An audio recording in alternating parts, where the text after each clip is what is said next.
But we're gonna give Joe, as you can see, Joe is here. We're gonna give everybody about 2 minutes because we had 50 people say they were coming. We'll see because right now we're at 8 minus me and Joe, so it's 8 people on so far. We shall see. I I think it's get sometimes I get these things and they say 150 people show up and then it's like 30 or 40 people are actually on the stream online. or Yep. ready to go. So And then everybody messaging, "Oh, did y'all record it? Did you come?" Like, yeah, yeah, yeah. You're here. All right, so we're gonna I already disabled the waiting room, and let me make sure you. Mine is Joe. Joe, you can unmute yourself. I just actually unmute yourself there. All right. I just did that because I was Yeah. just coughing up a lung Oh, there. oh, my bad. I thought I hit the mute all, and I thought I muted you. So I was like, let me unmute you. My bad, my bad. Okay, so people are coming in.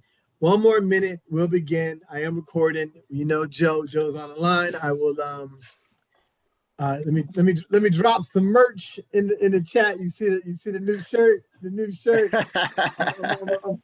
I'm gonna drop the merch in the chat. Let me drop this shirt in the chat. This is the Nubia special.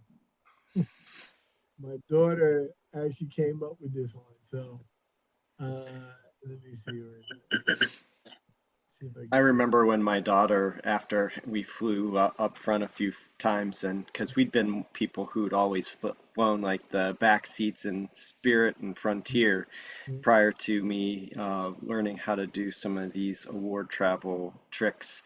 And it was we flew lie flat Delta One to Hawaii, and then we flew up front in the first class cabins, and she's like, "Oh, Daddy, don't we get to?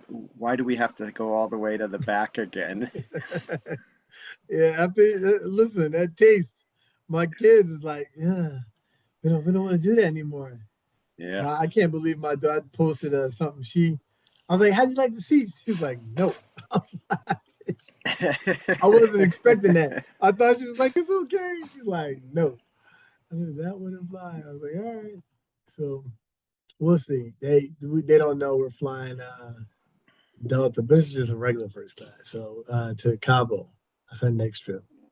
Let me see if I get this. All right, so it's now 3 minutes after. One more second. I just want to drop this real fast. Oh, let me pop.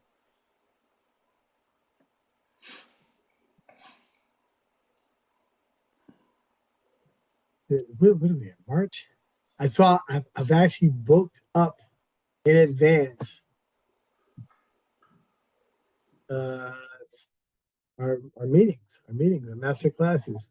I have April. I have one more, and then up to June. June is going to be booked. I need to work on the next 6 months. So hopefully, all right. So we have 15 in there so far. Let me grab this. I just told my wife to send it to me. Where's Mustafa?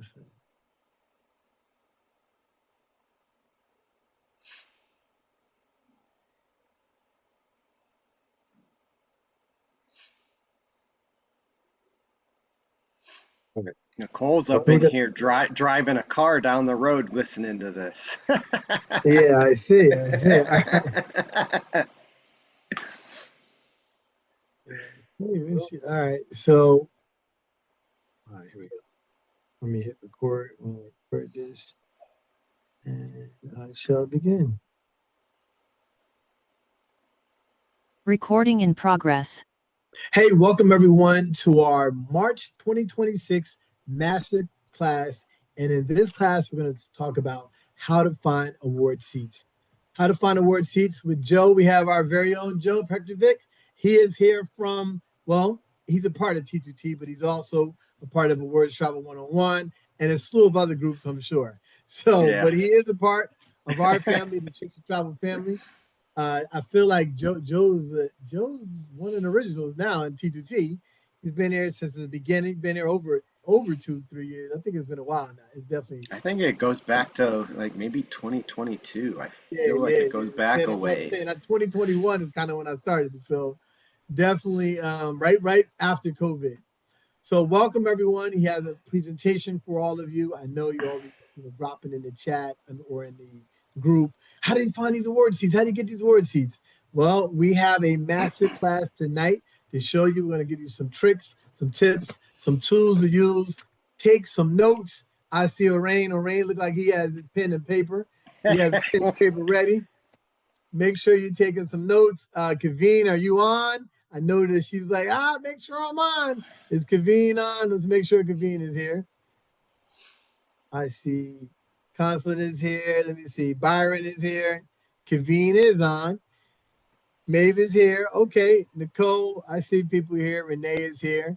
Renee and Renee's iPhone. All right. So Tahib is here. Rwanda's here. We have a lot of people. We said it was gonna be 50, but we'll see because it's 16 right now. Really 14 because we it counts Joe and I. So without further ado, let's go ahead and get started. I'm gonna be manning the chat tonight. Here's some merch for everybody. This lovely shirt that I have on now. If you would like to get it, all proceeds goes to Nubian Knowledge School because they're the ones who came up with the shirt concept. All right, Joe, go ahead and take it away, bro.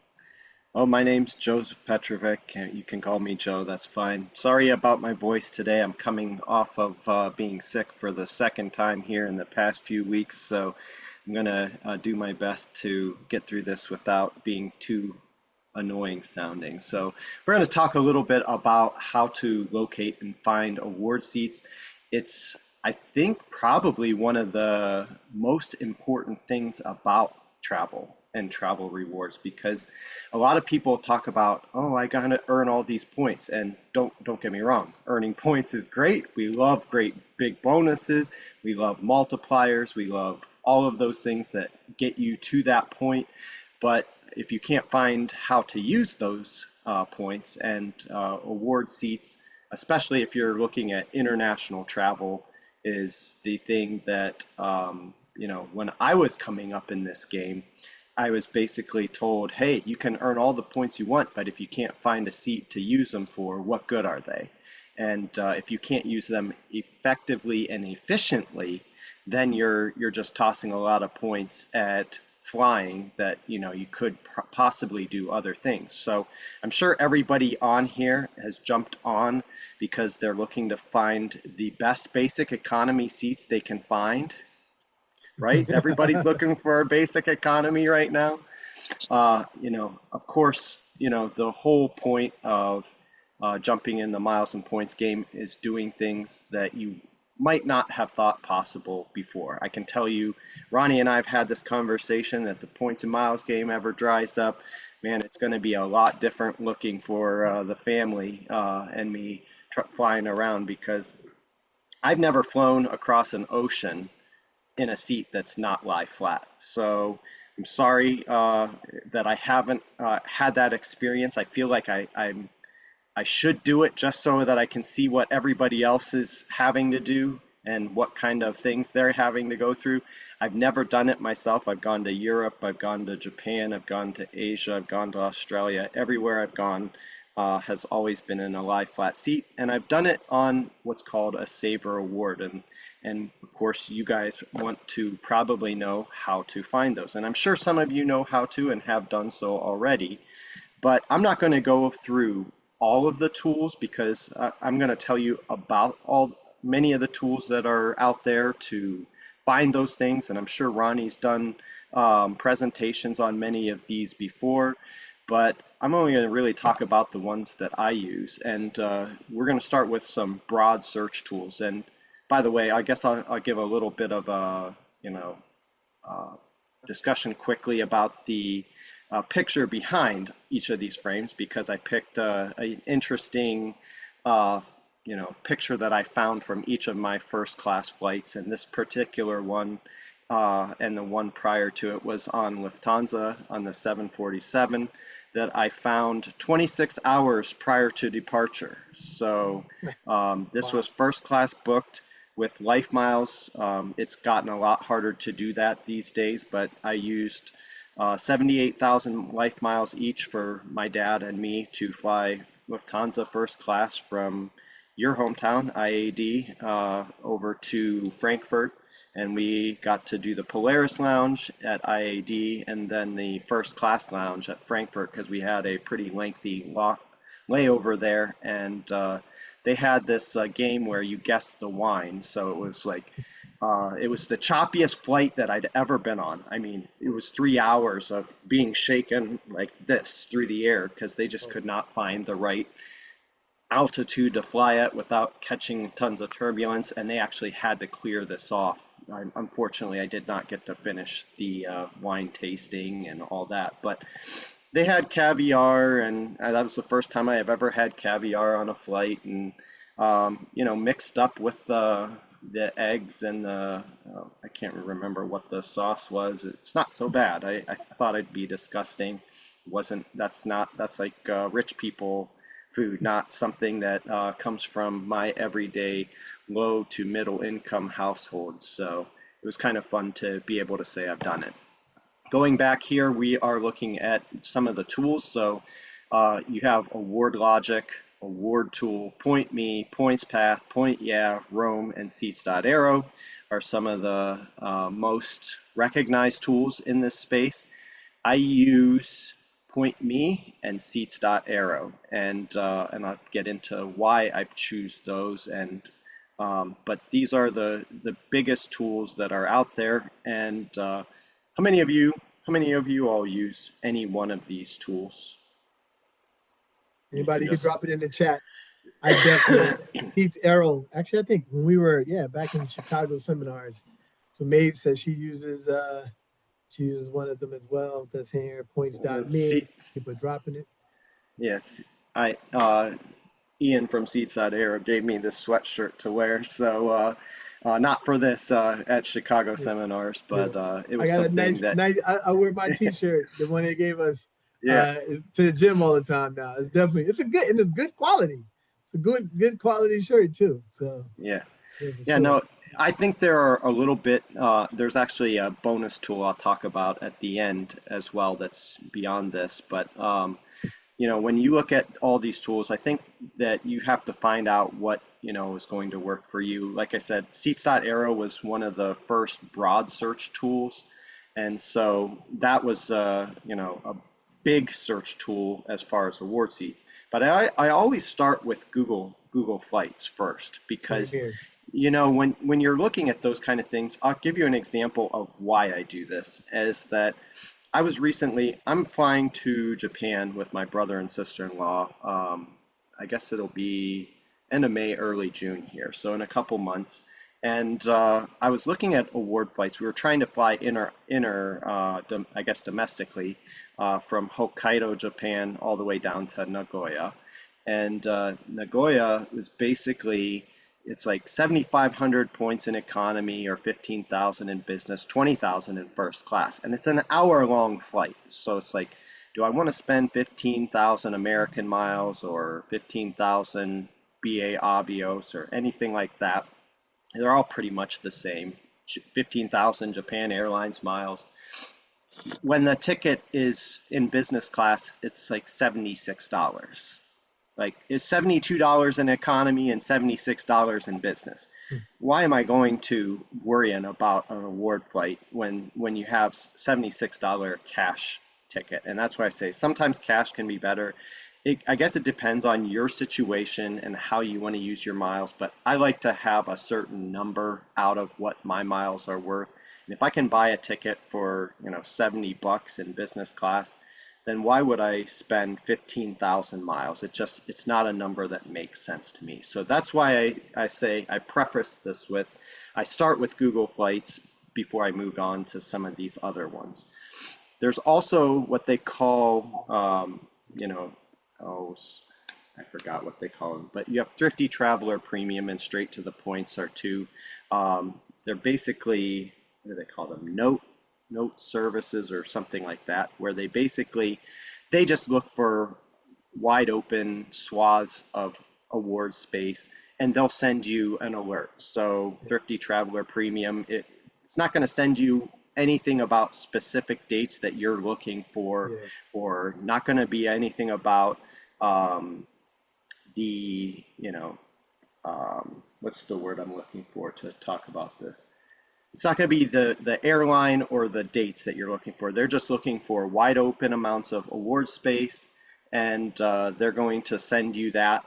Generally, once or twice a day, you're going to get something or other. I got something from one of them earlier today on, Japan Airlines. I think it was business class space using Avios, because Avios can access that space a lot quicker than American Airlines, which is my favorite way to book it. But then, there was one on Delta. I think they said there was like a Delta One to Seoul. And so, that's not something that you find a lot. Thrifty Traveler loves Delta One because for any of you who are hub captive, they're based out of Minneapolis, St. Paul. And so if you want to go something like that, they're going to be looking at those specifically. Those are a lot more expensive, and they're not something I really focus on because when you're spending 130,000 sky miles to fly, that's cheap for Delta. Yeah, but for it's Delta, not it's not cheap for compared to most of these other programs that are a lot better. For example, American Airlines, which will get you pretty much anywhere in the United States to Japan or Korea if you can find the space for 60,000 American miles. So I'd much rather use 60,000 miles than 130,000 sky miles. Of course, if you have a Delta card, I don't know which ones they are because I don't follow Delta. I've never had a Delta card, but I know that several of them give you a 15% off if you do that. They all do now. So they all do. The reserve Okay. card, the reserve, the gold. If you have a member card, so the gold, well, actually not the blue. So the gold, platinum, or reserve, you get that 15% off. Everything. So I was going to ask you, what do you think about Point Hound? That started coming. I'm not familiar with that one. Yeah, I don't know anything about it. So there's actually a few different both places. different subscriptions that are out there. I know there's a lady who does one, and she organizes some kind of travel event that I guess she didn't do this year, or she's not doing next year. I don't know. But there's a couple people that do these kind of things, and I'm not real familiar with them. I've been around. Straight to the Points was the very first newsletter. That's what it was, a newsletter alert. Newsletter alerts, and Straight to the Points was the very first one. He's been around since I first got started in this space back in 17 or 18, and he used to do it for free, but now has a paid subscription. And then Straight to the Points, Thrifty Traveler Premium, I signed up for them probably 4 or 5 years ago, and actually have found a few of their alerts to be useful, whether I ended up booking them or I booked something that I took a look at because I got an alert. Because just because they send you an alert to a certain place doesn't mean that it's not necessarily available from someplace else. So, I was able to piece together something out of something they sent me, and I've put together a few of these. One of those things from Thrifty Traveler was actually what you see me on with my dad here. We were at the bar on Emirates here, and I showed a picture earlier of Emirates First Class, which I was able to book with Emirates Miles before their taxes and fees went, skyrocket. Yeah, skyrocketed through the roof. But I actually also got in first class. I had business class booked, which you can kind of see in the background of this picture because the bar is at the back of the A380 there.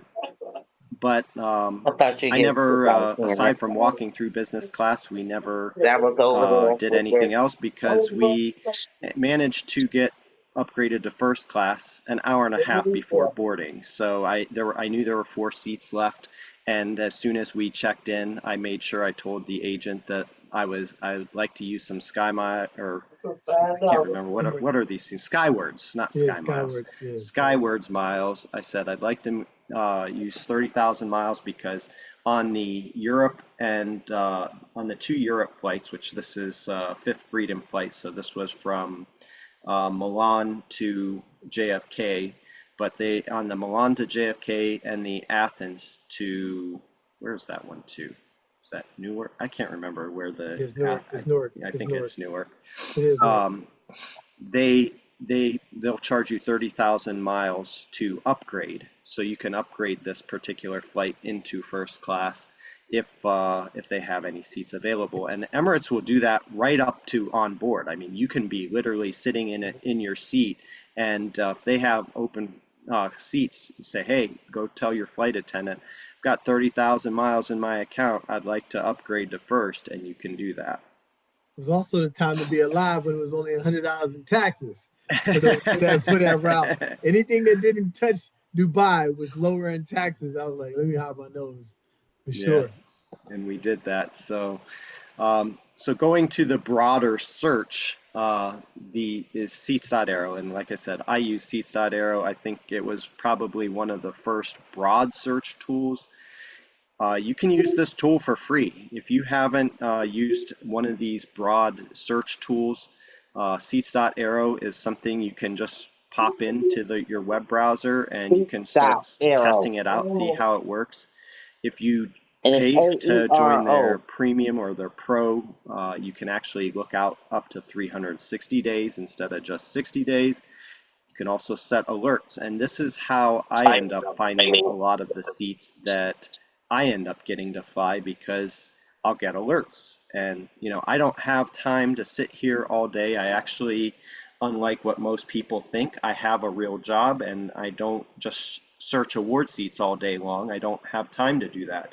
So I set broad searches. So instead of saying I want to go from Wichita, Kansas to Trieste, Italy, I'll just say find me Europe to the United States, or United States to Europe. So Seats.Aero allows that type of search. You can put in Asia to USA, you can put in USA to Japan, you can do South America to South Africa. You can tighten it up if you wanted to, if you want specific airports. But it's basically looking for the long haul segment where you're looking to be in something a little bit more comfortable than GenPop, right? So that's what we're trying to do, is we're trying to find the seats that are nicest.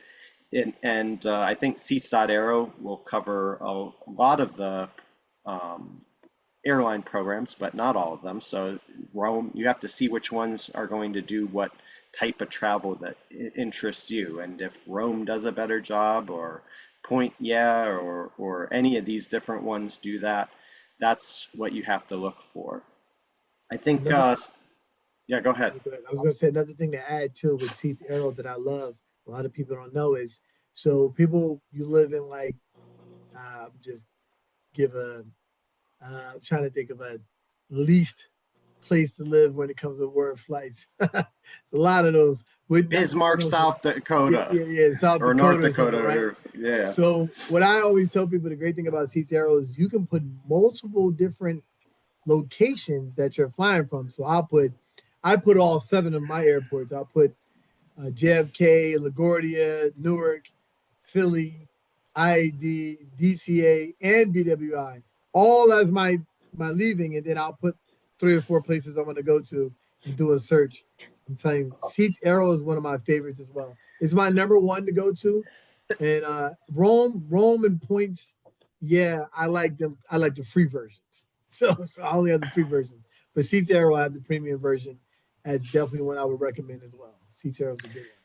Yeah, they have an upgrade, and they have some interesting tools. So if you're looking for upgrades on certain airlines, for example, if you fly United frequently and you have upgrade instruments available, an upgrade instrument there are 3 types of upgrade instruments for United, and one is cash. In cash, you can just pay to upgrade using cash.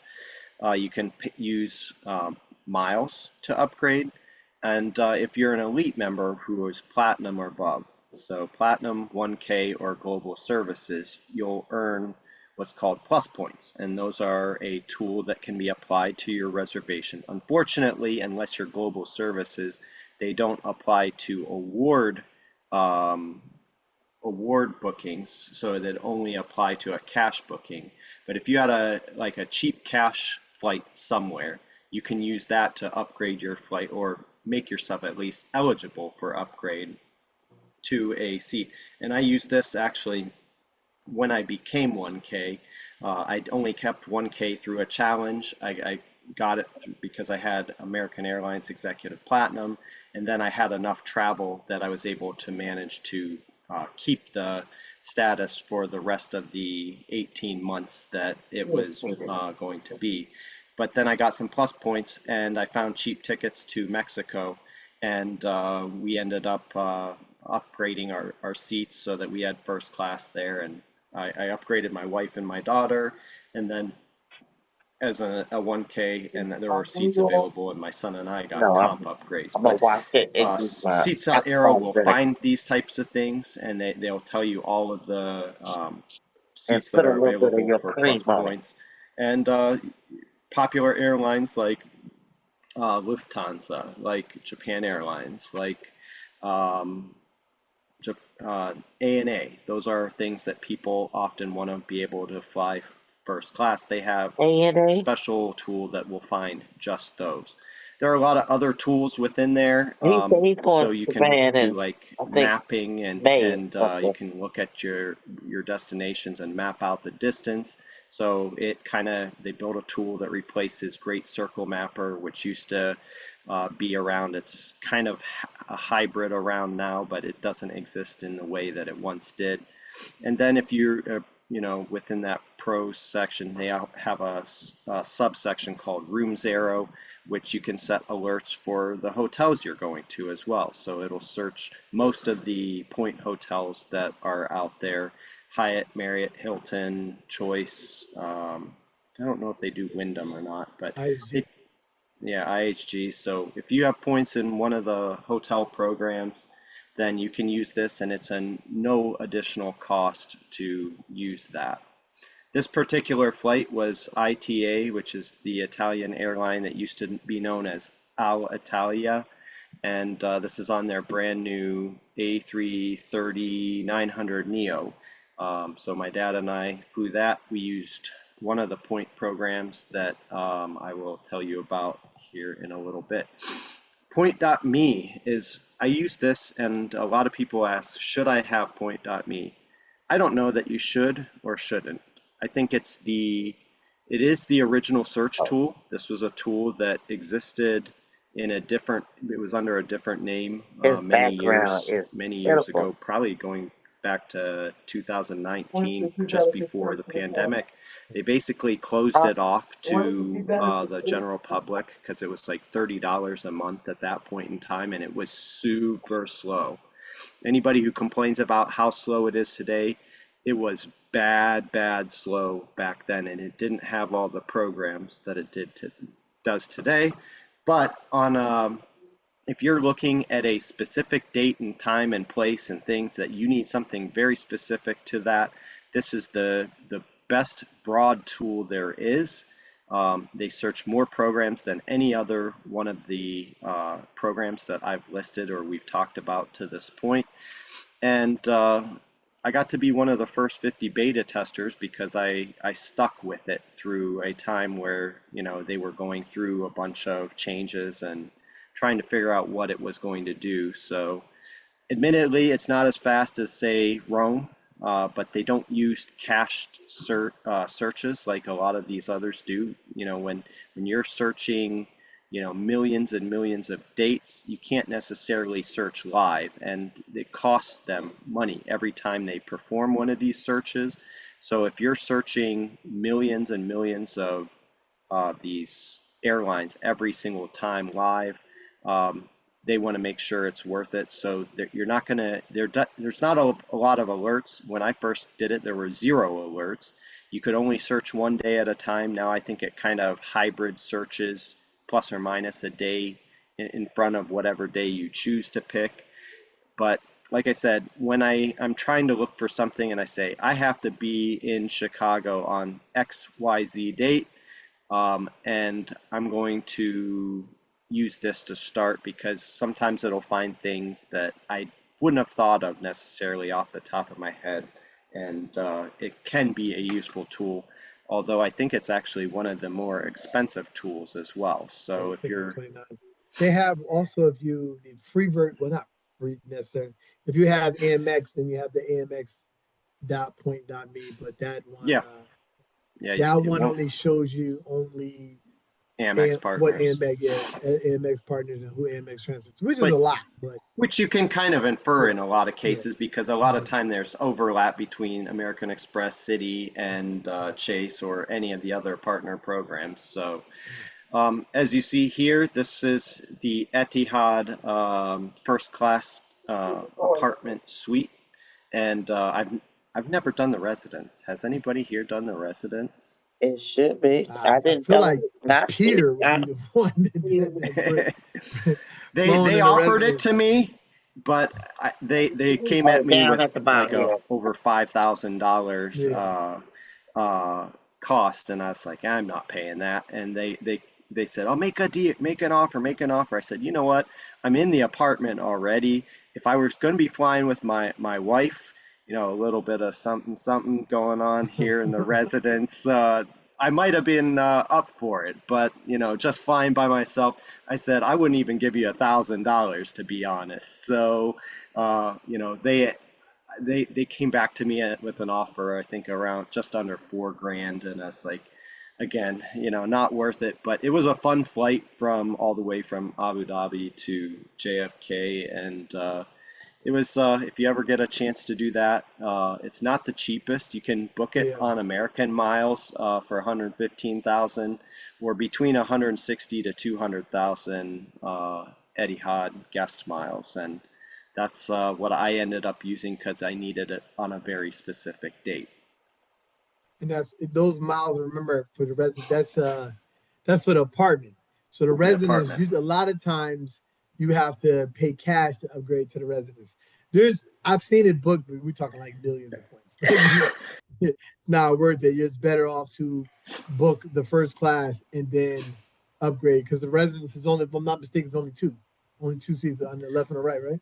There's only one residence, then there's an apartment attached to the residence. So, but you have to book, you have to have a second person booked before you can, I guess, if you're going to book on points, there is a way to do it, but I want to say it's like 750,000 points to book the residence or something. And then if you add a second person to it, I believe it's like another 500,000 points after that. So to fly the residence, it's like 1.2 million points. So like you said, I mean, if you can book it, I don't know if they allow you to do the residence if you booked with American or another partner. I think you can only do it if you booked with Etihad guest or you paid cash, but you know, I'll never pay cash for a flight like that. So next is to use the travel community. So, you know, we're here in Tricks to Travel. I'm part of many different travel types of communities. That's how I met Ronnie to begin with.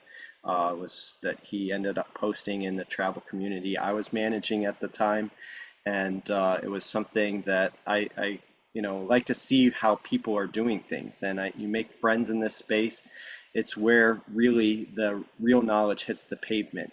For any of you watching, you know, watching me or who know what I've done, know what Ronnie's done, know what Peter's done, I can guarantee you there's a person that I know because I met in real life in this space that would put all of us to shame combined. Like this person knows more things than, you know, and can do more things. Just he's had, you know, a lot of time in this space, and he is the sponge of this space that misses nothing. So you know, there's a lot of high level people. You know, we all play these things at a different level. So meet people, go to meetups, go to events, and you'll find out that people are a lot more willing to share things that they're not willing to share here on screens or in groups.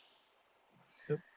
I'm in Slack channels, Discord channels, Facebook groups, follow a few folks on Instagram and X. But again, like I said, most of the good stuff will never be found there because that's where it goes to die.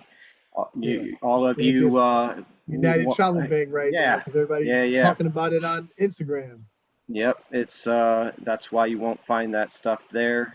People they kill it. You know, I shared that I think with you way back in the in my early times in Trickster Travel about using that, and in small groups it's great because we can all share it. But as soon as you put it out for public consumption, the banks are paying attention, and they're gonna, when you get some influencers saying, "Yeah, look how we're taking advantage of this." It's gonna all of a die. sudden it goes to shit. When you told me about that, I had times at when you one join point these groups, you're 25,000 not gonna really get United the Travel information Bank that you dollars. want. I'm so mad. People, somebody, It's Reggie better when you posted about it go to a in the smaller group. group How where you go you meet can't. No, them Peter when they too. have their How little you meeting. can't use it anymore. I'm like, yeah, because the influencers mess it up. Like you can't look. You got people always think, oh, you gatekeeping. It's not about gatekeeping. I'll tell you if you ask me, but I'm not gonna sit there and put it in public because now everybody's gonna try it. Or even if the crazy part is, it's not even when they put it in public, it's not that everybody flooded and was doing it either. It's because it's just in the public's eye. And I was like, no, now the potential of everybody doing it is like it's an opportunity, and they just shut it off. So now we're all screwed. Now we got to figure out. I mean, we're going to figure out new ways, but I figured out one or two myself. I used it earlier this year, like at the beginning. I used mine January 1. As soon as it hit, I used all my credits, but I put it in Travel Bank. Another way I've done it was called the Hilton Spire. Is that credit? Is that dead too? It's not. I use that, so it's every quarter though for that. So that's what I was asking. Yeah, I did the first quarter. That one is it was always about just airline fee. I mean, an airline in general. It's not a airline fee credit. Okay. The airline one, but I thought Amex Platinum was going to turn it from an airline fee anyway to an airline credit, just like Capital One. Once you do that, then you can't really block it. But people, again, influencers. So don't always listen. I know people want to go viral. You can easily say I have this trick or whatever, and don't say it. And I have people DM you or whatever the case may be, but you can't listen.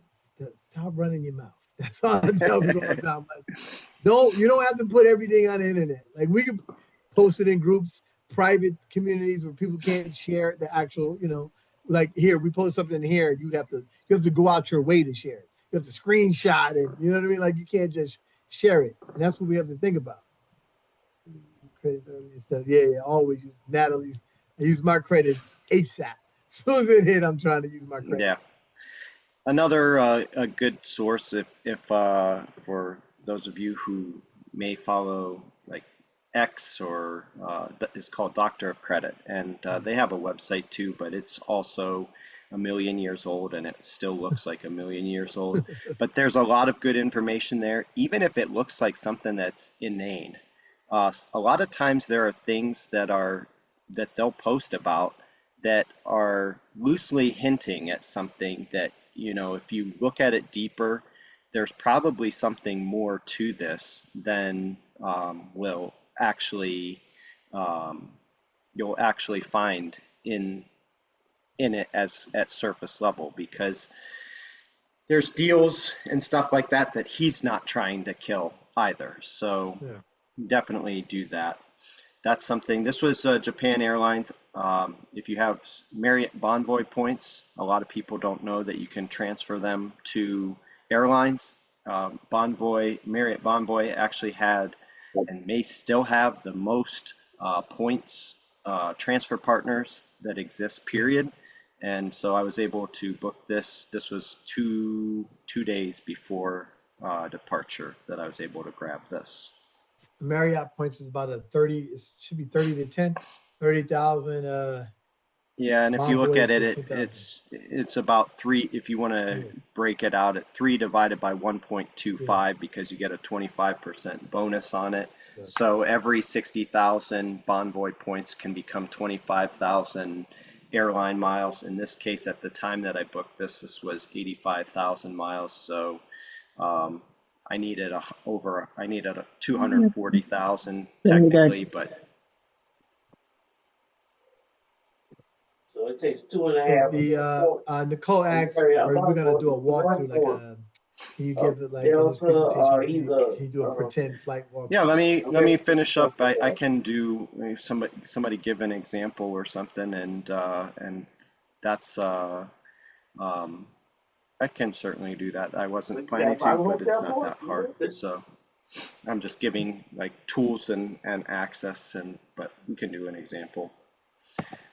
I only have a few more slides left. Of course, I Yeah, use airline websites. So there's 3 airlines I typically use. American, because you have one world partners. I love Japan. I've been studying Japanese language for 2 years. I've been trying to up myself on the culture there, and so. But you can also use them on Etihad and anywhere else that any of their partners fly. United, of course, is Star Alliance, and they probably have the most reach internationally of any of the airlines. They do have the best app, and so there are a lot of things that are um, doable on the United app that just aren't anywhere Oh, else. So I use them to start, generally speaking, start my searches with any kind of Star Alliance partner. this one is good Typically, I'm looking for for me. ANA space, and if you can find ANA space, then you can use the next partner. It. Got your screenshot? yeah. Teresa, yeah, yeah. Hey, it's being recorded, so it's gonna be dropped in the course, everyone. Is Virgin Atlantic, and Yeah, Virgin Atlantic is a partner program that is not trustworthy at all, because they will change their point prices at a moment's notice and not tell you about it. And here you were saving all your points, but I transfer a lot of points into this program because it's where else can I get ANA first class for 61,000 points? You know, with oftentimes they have 40% transfer bonuses. I just move the points in, and then they're ready to go when I want to use them. I don't know if this deal is still available. Air Transfer New bonus, Zealand, you like used to that be needs able to to see fly it Air right New now. Zealand from the US to New Take Zealand transfer for bonus. 62.5 in business. They've been changing their charts around, but this is a hard one to find. It's not something that most people find. I use it for Delta. I flew yeah, Delta the few times that I actually do fly Delta, I typically use Virgin Atlantic because I can get, I'm based in the Cleveland area. I can get to Minneapolis, I can get to New York, I can get to Atlanta. And those are all places that I can use Virgin points for at a fraction of what Delta costs. You can book Korean. Used to be 31.5 from DC to Seoul on Korean using Virgin points, and now it's 37,000. It's a distance-based chart, so it falls every 1,000 miles or so. And but if you want to fly Korean economy IAD to Seoul, 37,000, and with a transfer bonus, it's like 27,000 points. So I mean that's hard to beat. Tokyo to Seoul. I give this example because I booked my brother and sister-in-law when we leave Tokyo back in June. They're continuing on to Korea. I booked them on a lie flat seat, which was on the A330, but it's now it was just product exchange to the brand new 787-10, which is their newest plane on their newest cabin at 15,000 miles in business class one way. And in this particular flight, it's actually, this meal was from ANA on the first class cabin on ANA. So if you've ever purchased Japanese whiskey, they have the Hibiki that you can purchase on at 50,000 yen. That was a roughly, let's see, 50,000 yen is 60. So there was a little over $300 at the time to purchase this. A lot of people buy and resell this. So I've seen this on the resale markets for $2,000 a bottle. So I have a few bottles that I picked up just because I can, and this was a 100th anniversary batch, so it's something that is kind of cool. But other tools, I have mobile passport control, and that's because I don't have global entry, which was kind of a long story, but I was Okay. given notice Yeah, we that I got lost that. my global entry for a Mobile phone. reason that they won't give me the answer to. And so it's almost as good if you don't have global entry or you didn't want to pay for global entry, get the mobile passport control app. It's something that will help you speed through almost as fast as global entry. Flight Radar 24 and Flight Connections are tools that will tell you about, the planes you're flying and the routes that they fly. Flight Connections is really good for picking out if you're looking to fly specific types of planes. So in the example, if you're trying to fly Etihad's apartment, you have to fly the A380. You have to know where the A380 is flying. If you want to fly ANA's suite, you have to know that it's on the 777-300ER and which one of those particular tail numbers. So you're going to need something like Flight Radar 24 to pick out the tail, and then or Japan Airlines, like their brand new A350-1000, which is called the A350-1000. Then you need to know the routes, and Flight Connections will tell you that as well. So last tool is Expert Flyer, and this was the OG tool. This existed well before any of the point tools that I've talked about today. This is a tool that is not so much an award search tool, but it used to be the award search tool. It can do some award searches. It's going to be mostly beneficial for those of us domestically on Alaska, American, and Hawaiian. I was able to use this particular tool last year before Hawaiian got absorbed into Atmos and Alaska, and I was able to book cheap Hawaiian tickets from New York, and I flew with my son all the way from JFK to Honolulu on their brand new 787 first class suites. And it was like $272 a ticket plus 25,000 Hawaiian miles. So that's a deal that died with once Hawaiian went into the Atmos program. But you can set alerts on those so that when seats are opening, you can find upgrade space. So if you have an American status and you have a system-wide upgrade, that's something you can use. It's called C-Space and Upgrade Space. And if you're flying somewhere from the US to Europe and you bought a $300 ticket and there's C-Space, you can now upgrade that to a lie flat seat with those system-wide upgrades. There's seat maps and there's other tools. One of the things that's interesting that I just learned about this myself the other day, set an alert with seats with Expert Flyer on your own seat, and that way if suddenly your seat becomes available, then you know your flight's about to get canceled. So if you get an alert that your seat suddenly became open, then that flight's being canceled, either to be rescheduled or to be product swapped to another plane, and that way you get heads up on it before the airline starts even notifying people. And so there's a lot of other information on this particular tool that you can use to get information on flight delays and things of that sort. But let's jump into a live search. And what do we want to talk about? Want me to get over there so you Anybody can see want it to too? give me something? So I'll give you one. Yeah. Trying to get to New Zealand for let's just go Where are they on? December. I'm just trying to get back from New Zealand. But Just you go to New Zealand, JFK, anywhere. Yeah, but it's still on. Tell me. Okay, so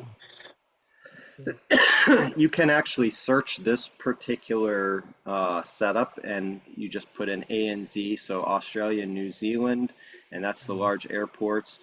You want to go from, I would start with USA, but you want to do that, and you can do East Coast, and you can do a search at that point.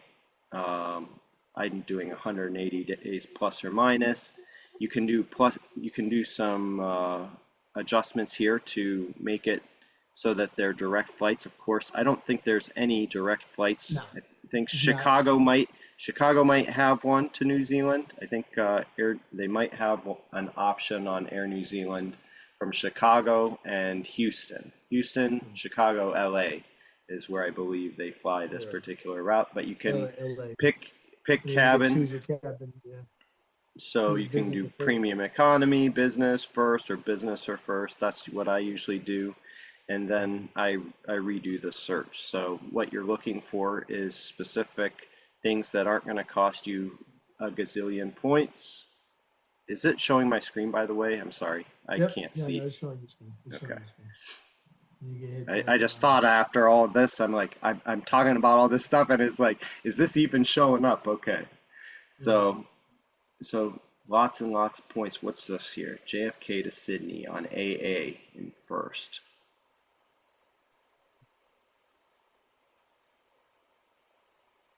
On the 17th of March. So this is going to be something that I would watch because this is not at a saver level. Where is it from? It's JFK to Sydney, but no, it's not. It's not just there. Oh, it's connecting through Los Angeles, Yeah. because if it would be green if it were direct. So you see in this case, oh, JFK does have a flight to Auckland. Look at that. Okay, interesting. Didn't know that. So I didn't know that either. I'm over here like that should be the longest flight then.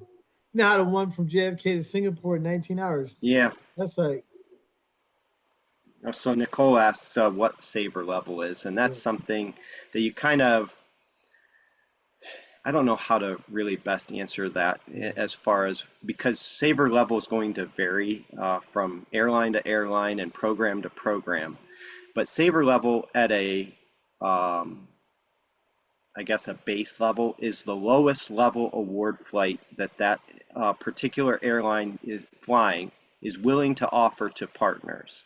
So for example, if you wanted to fly American Airlines somewhere, they will offer a lowest level award. Now what they charge for it may be different than their partners, but you might be able to book it with Qatar Avios, you might be able to book it with BA Avios, you might be able to book it with Finnair Avios.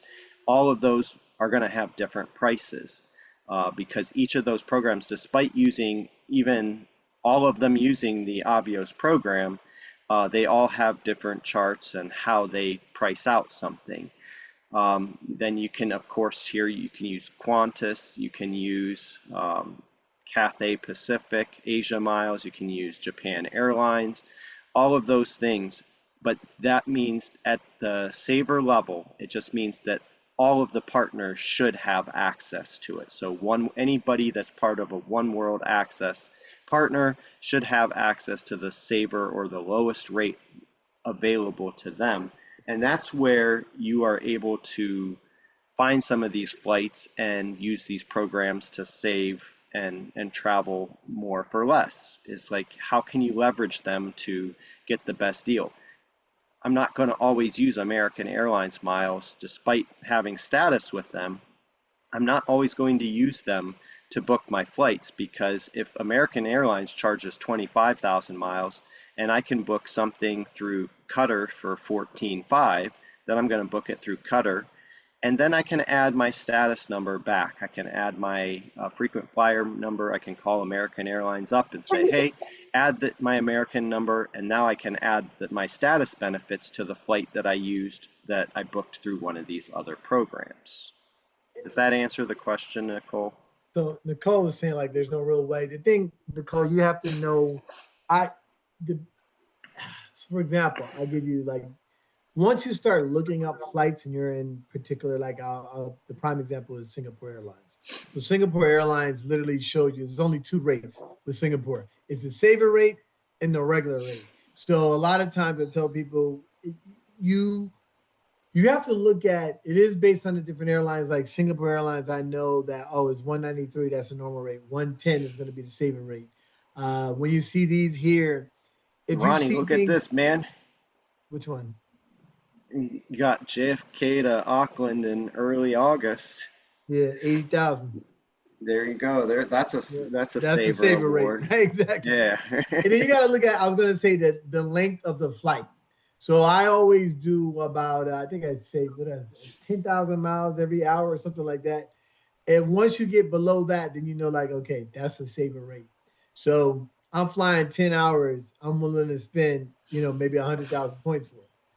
You start going above it. I got that from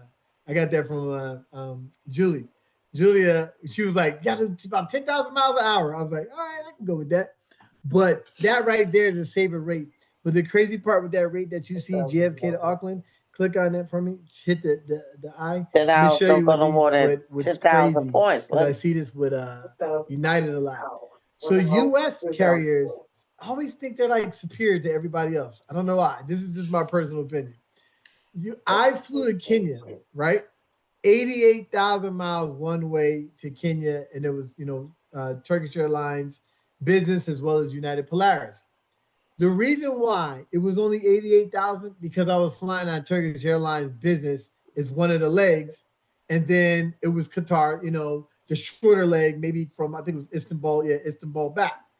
But they made it only 88. If I flew like Kenya direct, United Polaris, it would have been like 300,000 miles. 300,000, but they make it 88 because you're flying Turkish. Dude, Turkish Airlines food, lounge, and seats were better than Polaris. But they want to say, like, oh, you're flying us, and they'll make it so high, but 88,000 miles. And I was getting a deal purely because part of the flight was on Turkish Airlines. And they made it seem like it was the worst thing ever. And Turkish Airlines is way better than Polaris, especially with the food, the service, the food, the lounges, just in general.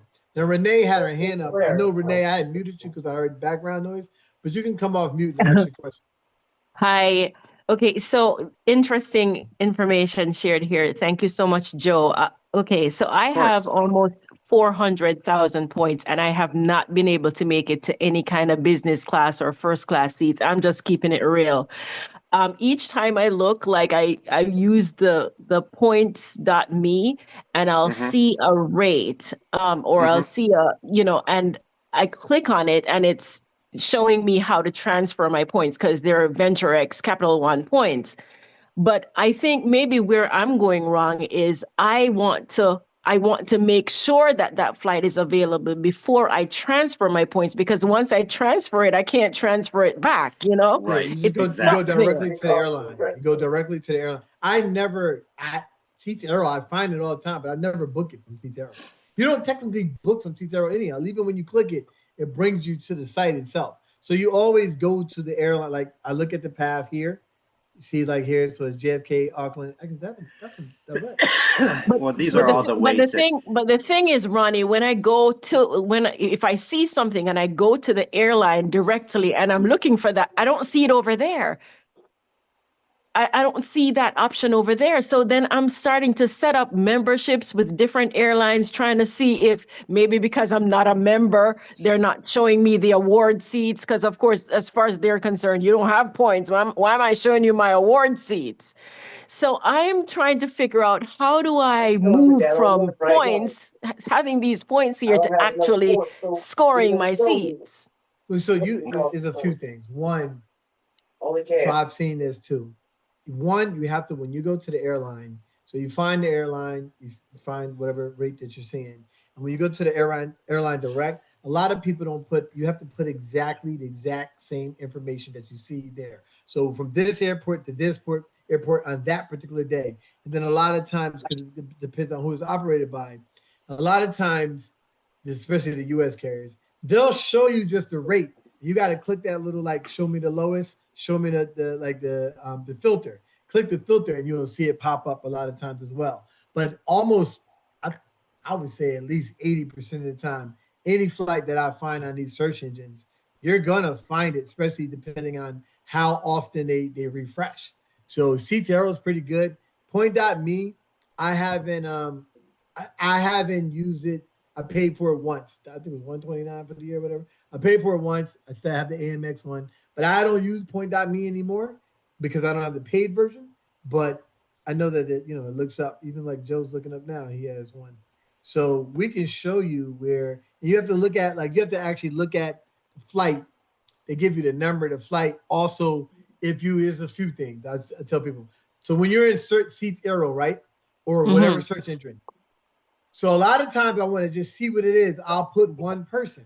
And then you get over on the thing and you put, oh, 3 people going. No, you're not going to see it. It was probably only one seat to begin with. So seats arrow, I tell people, like, put how many seats you're looking for. You can do one just trying to gauge what it is, but then you have to go back up to the top, like right now. Go to the top.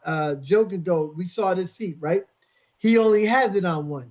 He can put minimum, see where it says minimum available seats. So now he can put it on 4, because that's what I'm always going for, right?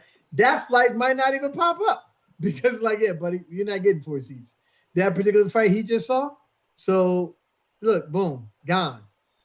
No 4. I tell people you can go to the top and hit the little the filter at the top is show with the lowest under that amount, but there's No, it's still there, but it's more expensive. Yeah, it's like 151 now and not 80. I think it was 80. We just saw it. So you have to, people, I'm not saying that you're not looking at it right, because I'd have to see you doing it and see what you're doing and see where the mistake may be at. But I only say this because I don't think, well, actually, Wanda, you on here? Wanda, you're on here, aren't you? I saw Wanda on here. Wanda, I don't know if she's still on here. So Wanda, I did a one-on-one with I am Wanda on here. this year. So I did a one-on-one with Wanda, and we walked her all the way through. Wanda, can you let the group know she just, what was that, for your birthday, right? Last year? She flew, what was all the different, it was multiple. I flew from JFK. Well, I'm in Tampa, but I got to JFK and I did the first class to Singapore. The Singapore first class suite. You got to say the suite. The suite, yeah. And actually, when I got to Singapore, I did, little trips around the country. I went to Bali. I went from Bali to Malaysia, then Malaysia to Vietnam, and Vietnam back to Singapore to fly home in business class. And we found these seats because, one, we worked out, it was like for a birthday. We worked it out, and I told her, I remember, she's like, she didn't want to use them points for that first class. I was like, Wanda, listen, that first class Singapore Airlines, trust me, you're going to love it when you're on it. I mean, it was a lot of points. Yeah, it was a lot of points. I've never done that yet. Yeah, and let me tell you, I've already, so I mapped out. It's only like 6 seats or something, like 8 seats total. I need 4 of them. So my route is going to Frankfurt. I've already seen the route. I found one already. But the point is that one of the things that she did is she's in Tampa, but she had to get to New York. Right. Well, that might be the key, because sometimes even on Emirates, I might see the rates, but it might have X points plus 1,000 and something 15. No. It's almost, I could almost buy an economy ticket with Emirates, additional Emirates money that they're too high now. Emirates taxes. And Qatar. Well, Qatar's taxes depends. So here's what I've found with both Qatar. Qatar is still not as high as Emirates though. So Etihad and Emirates are very high, both based out of UAE. So one of the things is that taxes aren't as high, but the whole $100 one is gone. So the way it used to be is this: if you crossed over Dubai at any point, you stop in Dubai, taxes jump up. So one of the things that Joe threw out here was the Newark to Athens and the JFK to Milan. It was $100 in taxes. It was $100. I had posted about it I feel like it was maybe a year and a half ago. The tax was very low, and the reason why is because it was a nonstop from JFK to Milan, and boom, you never crossed over at Dubai. You never had that layover there.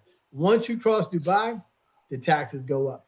Or you can fly from Dubai, like Dubai to Maldives, the shorter flights, or go Etihad to France, from UAE to France, cheaper rates. Once you get to the US or once you cross over their main hub, that's when those taxes they skyrocket. I will add, Renee, that with Qatar, you're looking at something that Qatar has a variable award pricing system. So it's not like where you can just get if you're looking at booking with Avios, you know, Mhm. a flight to the Middle East could be what I think they start at 70,000 Yeah, 70,000 the normal Avios. is 70. Yeah. But then if that's not available, it's available at 140, and with that, then the taxes seem to go up with it. So if you're It's not double. finding the 70,000 mile award on Avios, or if you're continuing onward to say like South Africa, I think it's like 95, maybe it's 105,000 Avios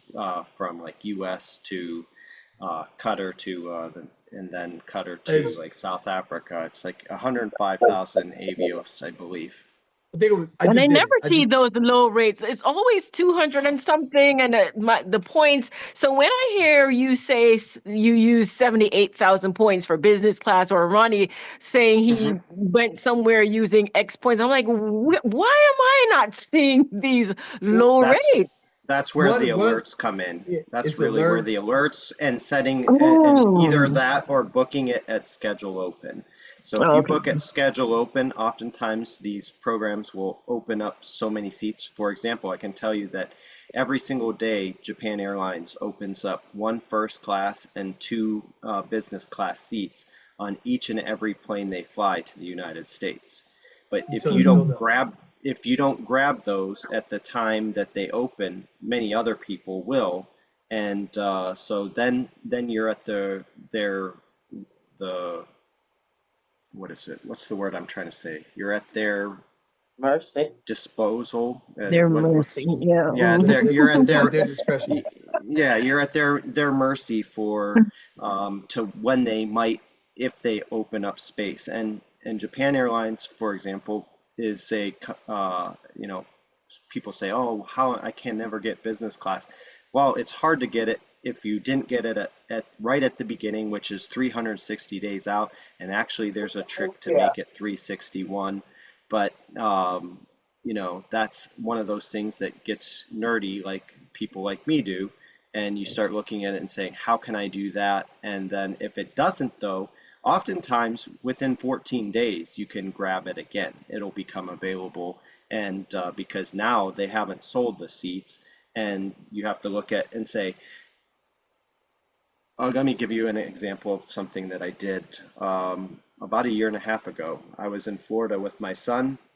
My wife and daughter were also in Florida, about an hour and a half away from me, and we were on 2 separate trips, but we were about to get slammed by a hurricane. And I said, I got to get the hell out of here because I can't get stuck here, and I don't want to get hit by this hurricane, which was heading right towards Tampa.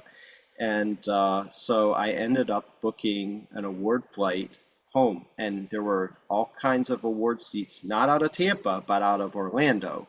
And so I drove up to Orlando. I booked this seat 2 hours, and I was at Pier 60 in Clearwater, and 2 hours and 45 minutes away this flight was, and it was suddenly open. So people don't, you know that they can do that kind of thing. It's like you book award flights. A lot of the things you heard me say today is that I booked them 26 hours ahead of time. I booked the Japan Airlines thing. I put it on a wait list. I got cleared 52 hours ahead of time. That doesn't mean, though, that I'm not planning to take a trip. I had the trip planned. I just needed the seat to open. And so, however that is, I have a window in which my trip is planned to do. And I may have a little bit of flexibility, 1 or 2 days plus or minus something here or there.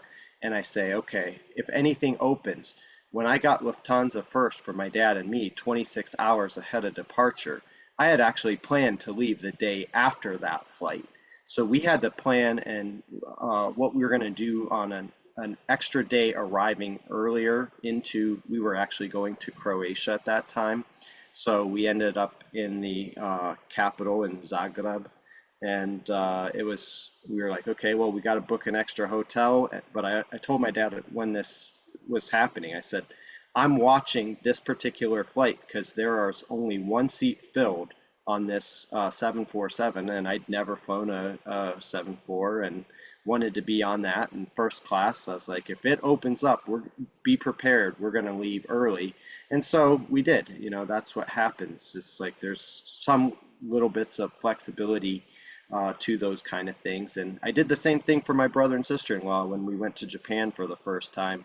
We flew the new A350-1000 from JFK to Tokyo Haneda, and it was something that I had booked months in advance. I was able to, it wasn't right at schedule open, but it was a July flight, and I booked it in middle of January when I got one of those newsletter alerts from Thrifty Traveler Premium. And that wasn't the flight that was noticed, but I went and did some searches and I found it. So I was like, I booked it.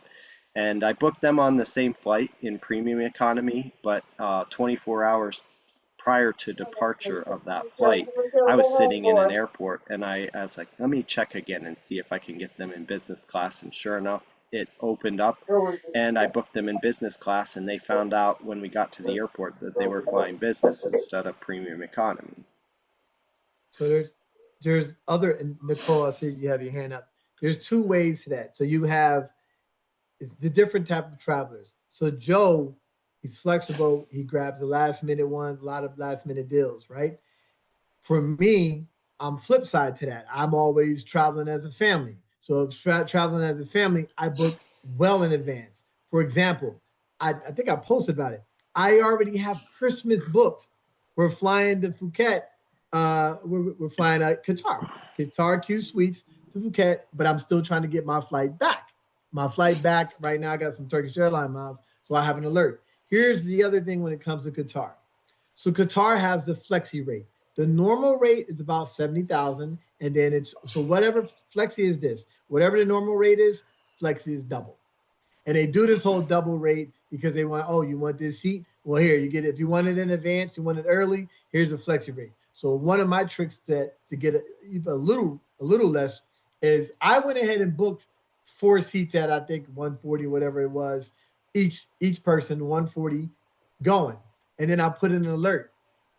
When the alert hits, I'm not getting 4. I might get 1, I may get 1 or 2 seats. If it hits, I'll see if it's 2 available and I'll cancel 2 and rebook it at the lower rate. That's just my trick as flying as a family. Am I gonna get 4 seats at 70,000?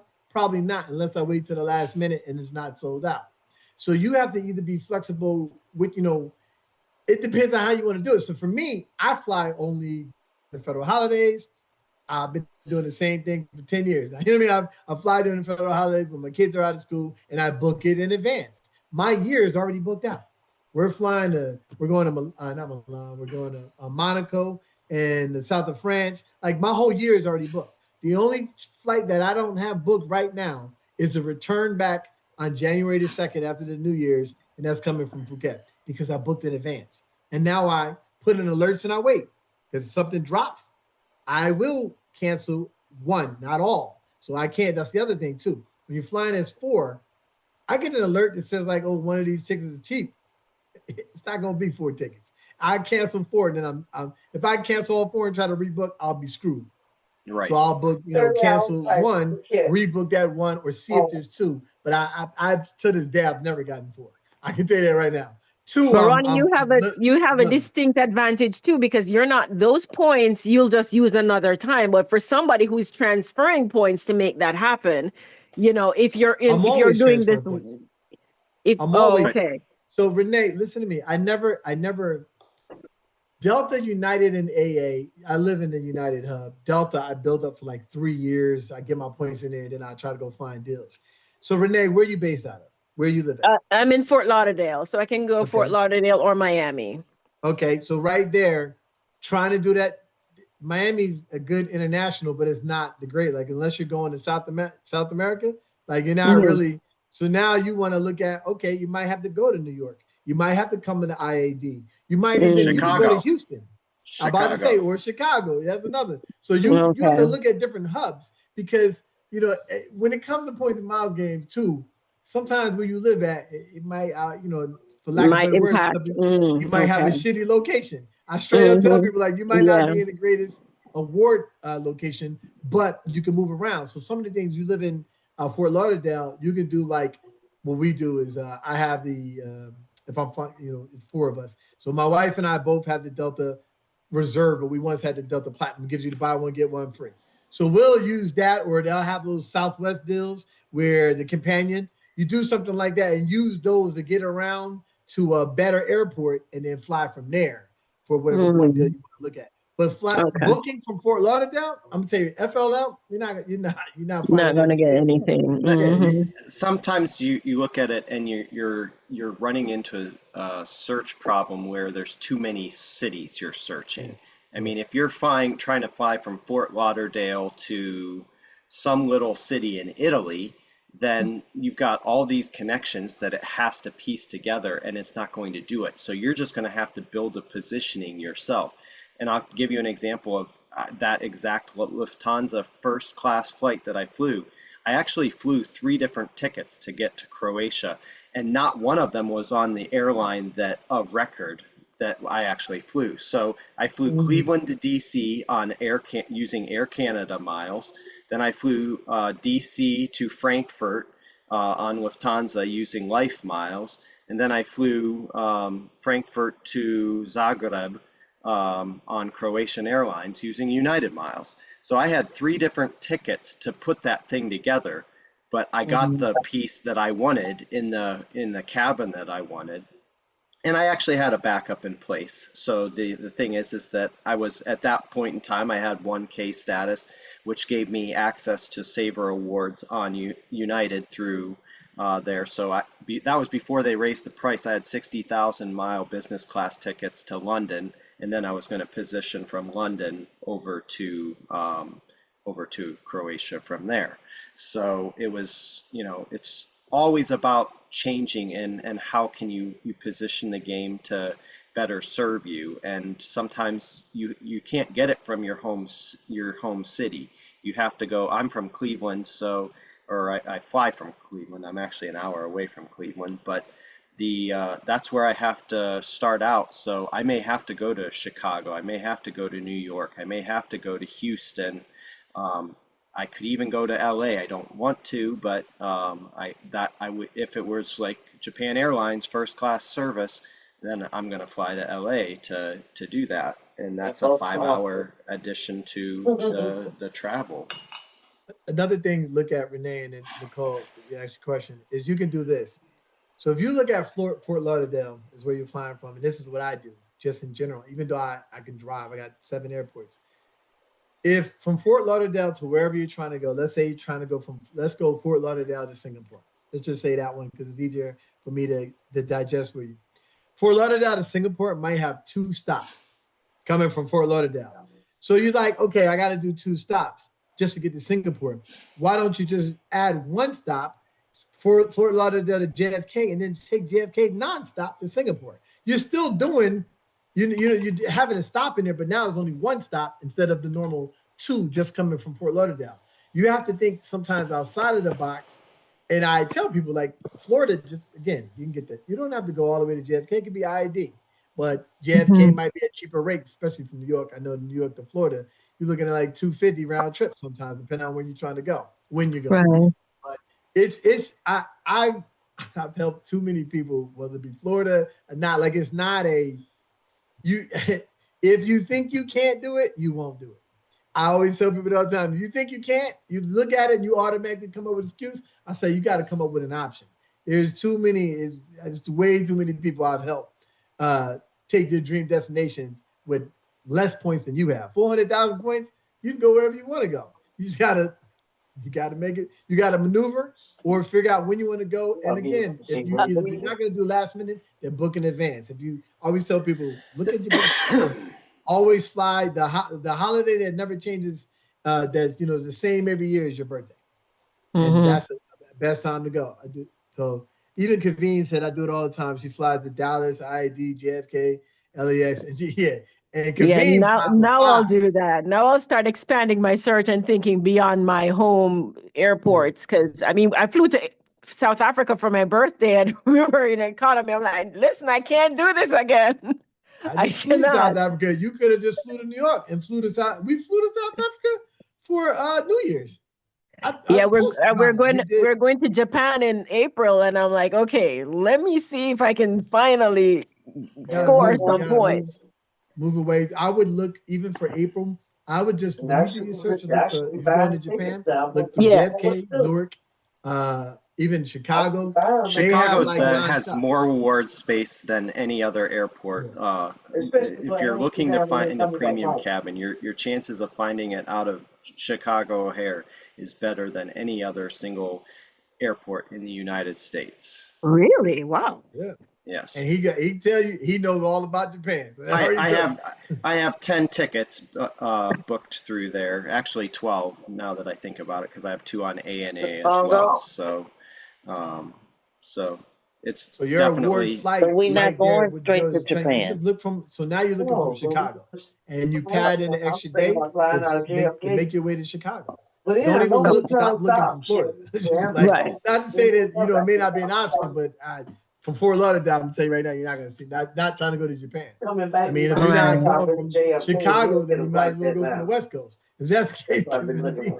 when exactly are you trying to go in April too? Because that's their Sakura Kisetsu or their cherry blossom season. Yeah, cherry blossom. So I mean that's towards the end of that, and so if you're cherry blossom season, a very difficult time to plan travel around because not only is it their most precious season, you know, a lot of other Asian travelers go there as well during that, and so it's a tough time to get, but it can be done. I did it last year. I did it and I did it days in advance of what the actual start of the season was. So it's doable. It's harder to do than other times of the year.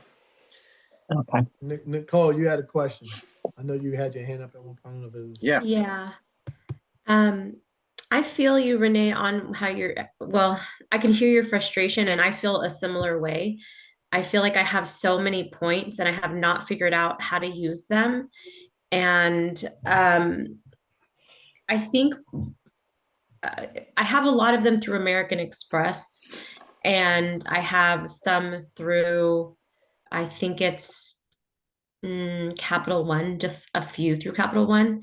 Okay. And I guess one of the most, I guess to be specific with my question, well, I have several. Number one is, what's the likelihood that the flights will still be there when you transfer them, when you find them, and then you transfer them, and then you go back and you try to book that flight, right? Because there's a delay. There's a delay essentially between the time that you have to send those points over, and they're precious, right? I don't have like 25 different credit cards that I'm pulling things from. These are like 500,000 points or so, right? So Sure. like if I lose them and I guess what I'm saying is, what is the likelihood that those points will be still available to use, or that flight will still be available to use once I transfer that to that particular carrier? And then number two is, my second question is, assuming we don't want like a card for this or a card for that, and because when you were talking about your flying, Joe, you were saying you used Air Canada miles, United miles, some other miles. Like those all came from Chase or Amex, though. I just transferred them over. So like I have United miles, but I mean I transferred Chase points into United because I used United all the time. Like Ronnie's talking about, I'm in Cleveland, which is a former United hub, so I know I'm always going to use United miles somewhere. So I have some in there, but I transfer them in from Chase. That's what I did from Air Canada. I didn't keep any miles in Air Canada. I literally transferred them over when I found the flight at 4 o'clock that morning, by the way, when I woke up, and it was an 8:30 or 8 a.m. or 8:30 a.m. flight. So I moved the points over literally as soon as I found that. And will they always be available? No, and that's kind of why you have to call or check and sometimes you can put them on hold. But the many of these transfers are instant, so it just depends on your partner program too. Okay, so when we're trying to figure out which cards to use to accumulate the most amount of points that can then be transferred to the best, like the best use of it. Would you say Amex is still one of the bigger ones? Or would you say Chase is better? Would you say those two, meaning for Yeah. most people doing this, they're not going to have like 10 cards that they're running, right? They're going to have Right. a few. So if you guys could give us like the top 2 most efficient cards to build points with that are then going to be able to be spread sort of across the best value, that would be a helpful information. So Something in the city strata, I would be if you want American Airlines, and there's other programs that go along with it.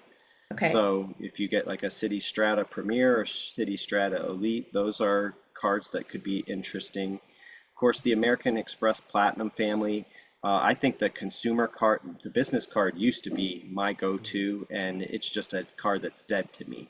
Yeah. Aside from a welcome offer, there's no other value to that card. The consumer platinum card has gained tons of value. I mean, that card, with all the value, even if let's say we lose the United Travel Bank thing that we were talking about earlier, that's $200. That card still can provide probably $1,500 to $2,000 worth of value to me without even touching the lounges. So, I mean, that's a card that is a keeper card, but it's not good for earning. It's terrible for earning. So, like, if you're looking at an Amex Green or an Amex Gold, those cards are better for, from an everyday spend. So there's a lot of factors that go into that. And then, of course, you have to have your Chase cards too, because if you get locked out of those, you may get locked out of some of the valuable partners that are there. You may lose United. You may lose Southwest if you're an avid Southwest flyer. You may have access through Amex to Air Canada, but you may have extra access through, Chase and Amex. So you have to look at the partners that you're going to use and the types of trips that you're going to do. I don't know that I could really narrow it down to those 3. So let me give you the simple, stupid answer. And this is what I try to tell everybody when I talk to them. There are 5 major transfer partners. And this is what people like, don't put yourself in the box. I just want to have 1 card or 2 cards. Not saying you, Nicole, but people say this all the time. I'm like, are you trying to work? Are you trying to get the best value, or you just want to have only a particular card? So there are 5: Amex, Chase, Citi, Capital One, and now Bilt is the big number 5, right? Those are your 5 big transferable partner cards. These cards, like for example, Emirates and not even just Emirates, because even though I like Emirates, but Qatar, if I'm not mistaken, all of them transfer into Qatar. So you could have 50,000 miles over here, 50 points over here, 50,000 points over here. You need 100,000. They both transfer to the same pot. So they both can go to Qatar. About earning is about, one, how you spend. So for example, in Amex realm, if you do a lot of grocery shopping or you go to a lot of restaurants, Amex Gold is your card. That's 4 points on the dollar. But then you have now the Chase Sapphire Reserve. Chase Sapphire Reserve is now my favorite card. And I was never really Team Chase all the time. But now Chase is one of my favorites because you get 4 points on the dollar on airline tickets and hotels directly. So, and they've come up in the game. They moved their points around a little bit. So it's also about how you spend, but also having those cards is going to benefit you. I used to have my City Premier card. Now I finally transferred my points. I had my same City Premier points before it was City Strata Premier, I'm calling it now, City Premier. When it was City Premier and I got those first 80,000 points, they've been sitting in my account for the longest. I just recently transferred them to Turkish Airlines, but they used to be points like, you know what? It's my bank points. Like if I need to transfer it here or there or City, now it's back. You can transfer it to AA. No one transfers to AA, but at the time it was City and Bilt. Now it's only City. City's back, and now City's going to be the primary. All the Barclays cards for AA is going away, and it's only going to be City now. So you have to, when it comes to the game, you have to get a game plan in place and how you want to travel. You can't go, I don't want to get this many cards. You could get a card, just get a sign-up bonus and cut it off in a year. You don't have to necessarily have 45 cards like I have. You don't have to have all these cards at one time, but I keep them because I get referrals. If it doesn't give me referrals, I get rid of it.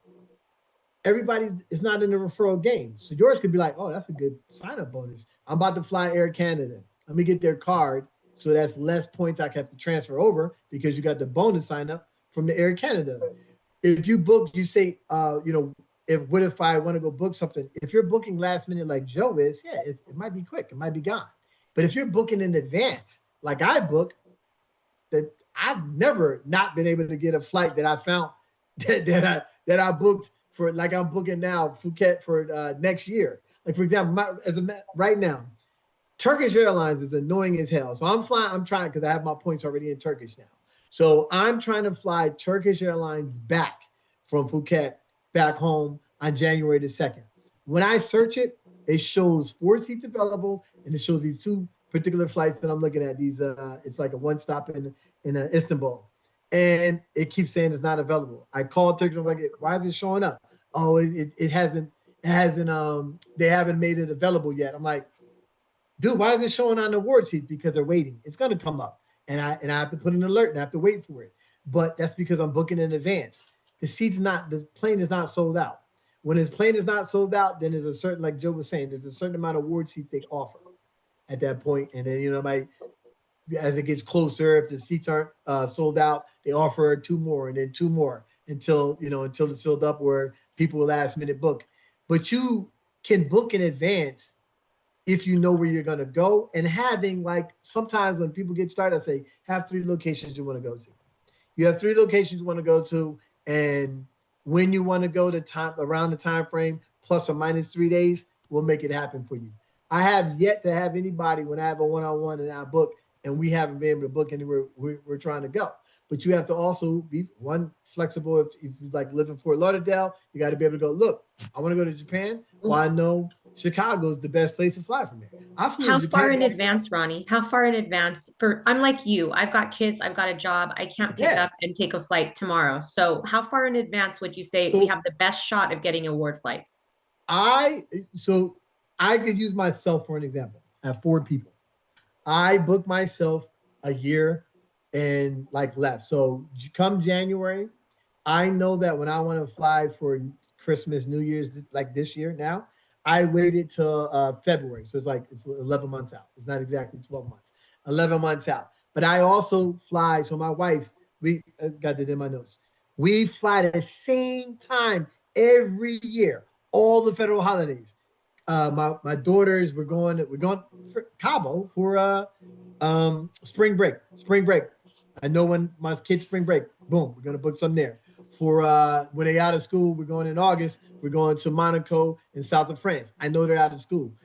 When you have kids, you already know when you can go somewhere because you know the days that they are out of school. Now you got to plan it too. Like my wife gets a little annoyed if I'm like, "Oh, babe, the best day is to fly on Thursday. They're gonna miss a day of school." So then you gotta take that in consideration as well. But I book mine. Everything is more than 6 months in advance. I'm not the last minute person, but because I can't be. Right. Joe can do that, and he's flexible. He's also not always traveling with his. He might not have his kids at that moment. Yeah. So I'll add this, and you had said, you asked, do I have to be completely flexible? I'm not completely flexible when I'm doing these things. I've already have the trip there. I just might leave plus or minus a day of when I originally planned to leave. It's just that I have to go on these dates. These are the dates and windows that I have. So I already know that I'm going. The question is which airplane am I going to be flying on? That's really what it comes down to. So Joe, so when you said that, I was like, wait a minute. You have all of your hotels booked. You have but no flight booked. You have no flight booked, or you have a secondary flight booked. Generally speaking, I have something else I'm just trying to improve on. So I see. So you have something booked, and when you find your award seat, what are you doing? Are you canceling that, then getting a flight credit, and then using your points instead? Well, I'm always booking on points or miles. I'm never booking on cash unless it's like this super cheap fare that I talked about earlier, where it's like $80, and that you're not going to generally find those like first class flights to, Asia. So, on those miles awards, like maybe I don't love what I have, and I don't see anything that I have. So in the example of when I went to Japan for cherry blossom season last year, I had planned to leave on a Saturday evening. I had a United Polaris flight booked over to Japan, but because I speak a little bit of Japanese, I was like, I'd love to fly a Japanese airline. If I can fly ANA or JAL or something like that, then I'd rather fly that than United Polaris, but Polaris is good enough. It's a nice lie flat business class experience. It's a nice plane. There's nothing wrong with it. It's just I'd prefer to fly JAL or ANA. And so I'm watching the seats, and I noticed that this one particular plane on the brand new A350-1000 was on, if you left on a Friday night, there weren't a lot of seats sold. So I put myself on a wait list to get on that particular flight, and it cleared. So I had to leave a day earlier than I originally planned. But it was that kind of flexibility what I'm talking about. Okay, I'm not talking about saying, hey, just go any other time. I've never flown anywhere plus or minus a day, outside of plus or minus 1 day of when I intended to go. So what happens to the points that you used to book that original flight? Does it just go back into the travel bank, or what happens to those? No, a lot of programs, and United specifically, is 100% flexible, so you get everything that you paid. So there's a tax and fee component, which is about $50, and you'll get that back. And the miles, it's 100,000 miles, and you'll get that back. So that certain airlines, not all airlines are like that. So if you booked like a JAL flight using British Airways Avios, you're going to lose a portion. I think it's like $75 worth of the fee. And so you might pay a $200 fee, you might lose $75 of it, but you're getting all of the points back. And so then, go ahead. I'm sorry. And then the one thing on Seats.aero, when we're talking about where we have points, when you're going on, and there's an advanced filter there where you can actually say which programs you have. Like, for instance, for me, let's pretend it's for me. I have American Express points, and I have Chase points, and I have City points. So would you suggest that do you add that into Transfer Partners, or I don't, but I have a lot use that feature? I don't, because I have, unlike you, I have 50 some cards with points in pretty much every program except for Capital One and Bilt.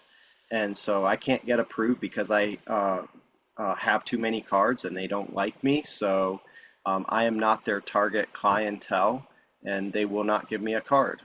Bilt, I've just never, it's been something that I haven't taken the energy to go to, but I wasn't sure if it would actually be worth ever investing in. And so it seems that it's going to be around, and probably I should do that at this point, but I haven't to this point yet. Would you suggest that we do that or use that Transfer Partner? Or Ronnie, do you have something to add there? You're probably like Joe in that regard with all the, even, is it? No, I wouldn't. Are you saying, one, when you filter it, don't try to put it narrow. Don't try to pinpoint it to a particular, because you only have this, you only have that. Do the search and see what pops up. Because a lot of times, multiple different transfer partners may transfer that to that particular airline, or there's other ways around it. Like Avios, it may not transfer to Qatar Direct, but you can transfer to British Airways and switch it to Avios. So Nicole, I know you, so I would say this. With the points that you have, one, don't harbor your points. Well, two, maybe about $70. There are so many more options. In the long run, I don't think if you're able to book in advance, I'm doing it. I always tell people I'm already doing it. If I can do it, I know you can do it. So, especially if I'm doing it with 3 other people. You're what, 2, right? 2, my boys, yeah. Yeah, exactly. Your kids. I don't know. You're 2 kids. So you're one less person even than me. And I'm doing it with 4. I tell my wife all the time, like, it's annoying. The other thing I would say, because you were scared of, like, what if I transfer my points? always have this a backup in mind. So here's one thing. When I transfer my point, matter of fact, prime example, I transfer my points to freaking Condor. Remember when I posted about it? It was like, no, not Condor. It was Alaska Airlines, the book Condor. I had moved all those points to Alaska before Alaska got bought out by Hawaiian Airlines, right? So I was like, damn, if I move these points over. So I got 413 because I ended up getting the Alaska card later. It was 300,000 points sitting in there, and then I couldn't book this Condor flight. I was trying to do this Condor business class. I was like, fuck, now I got these points over here. So to keep my points so they don't expire, I got the Atmos card, the Alaska card. Grab that card. But here's what I know I'm going to do. I know I'm going to Europe.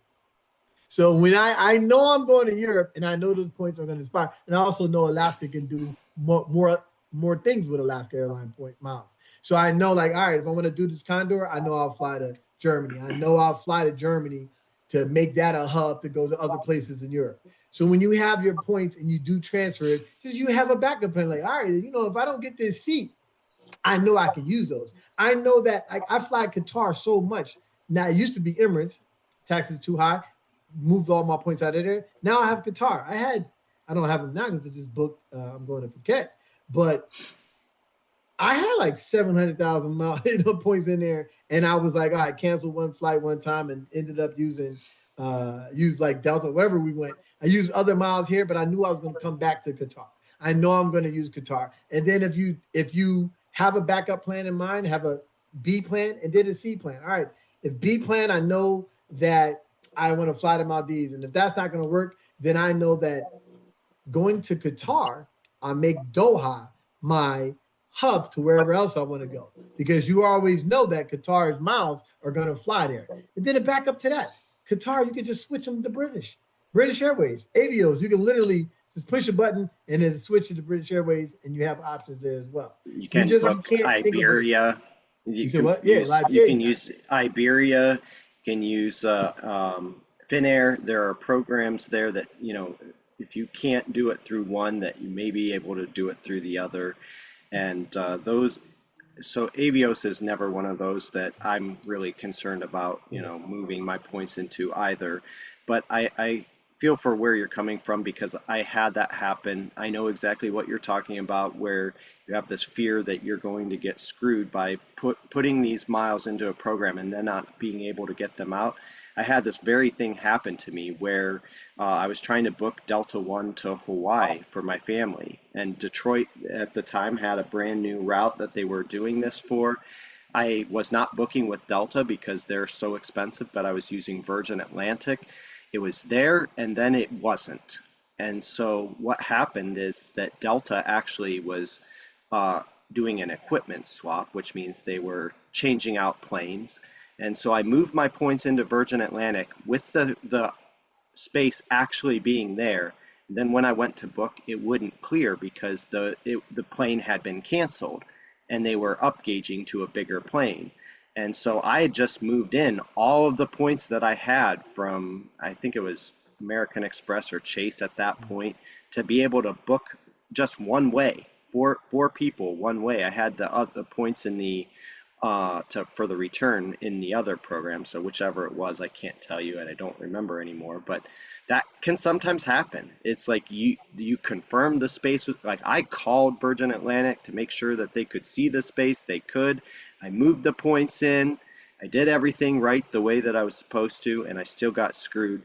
Luckily, in the end, it was like a day or two later, the space came back when they upgauged the plane, and now there were more seats available than there had been before. So they didn't sell out right away. It was a brand new route, and I was able to book it. But there are times where that's not going to happen, and it's going to be a sad day. So, like, you got to do everything in your favor to do that, where you're calling, you're on the phone with them, you're like, hey, I'm going to move the points in. Don't ever do, a lot of people will do what's called test transfers, where they're going to test and move 1,000 points in, and that'll go through, and then they'll try to move the rest of the points afterwards, and it'll get flagged as fraud, and now your points will be frozen.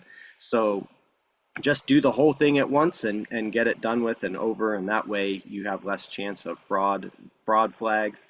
I have this chart here. It's from the group that I used to manage, and it basically has all the partners that you can transfer all the various point programs from and to. So if you're looking at specific airlines and saying, how can I use this airline? You can look at it and say, I can move my points and I can move Chase, American Express, Capital One, Bilt, and Bonvoy points to Aeroplan.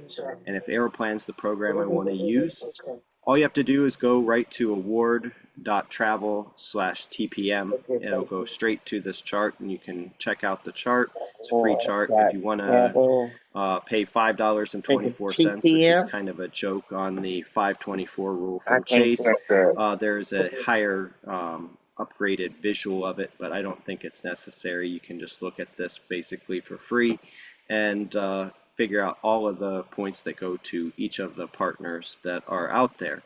And I think to answer the one question, I don't know that I really gave you a final answer to, as to what's the lowest level.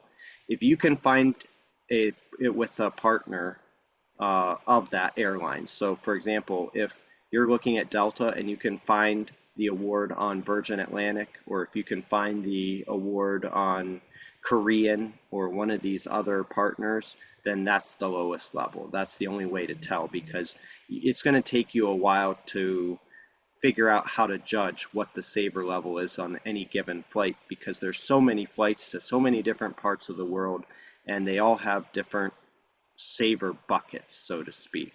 So I'm sorry that we didn't get to that sooner, but Thank you, guys. Thank you for answering all my questions. Appreciate it. Yeah. All right, so we're gonna wrap this up. There was a question in the chat. I'm trying to look at the chat here. Amex Business, you can't really product change that to anything. You have to dump the card and then just apply for the consumer cards. The one thing about applying for a consumer platinum card is that you want to make sure you get them in order. So you want to get the green, gold, and platinum. Otherwise, you preclude yourself from getting the welcome offer on the previous card. So if you go straight to the platinum card, you're not getting a bonus on the gold or the green. So start with the green first, get the green, then get the gold, then get the platinum, and that's the correct order to do those in.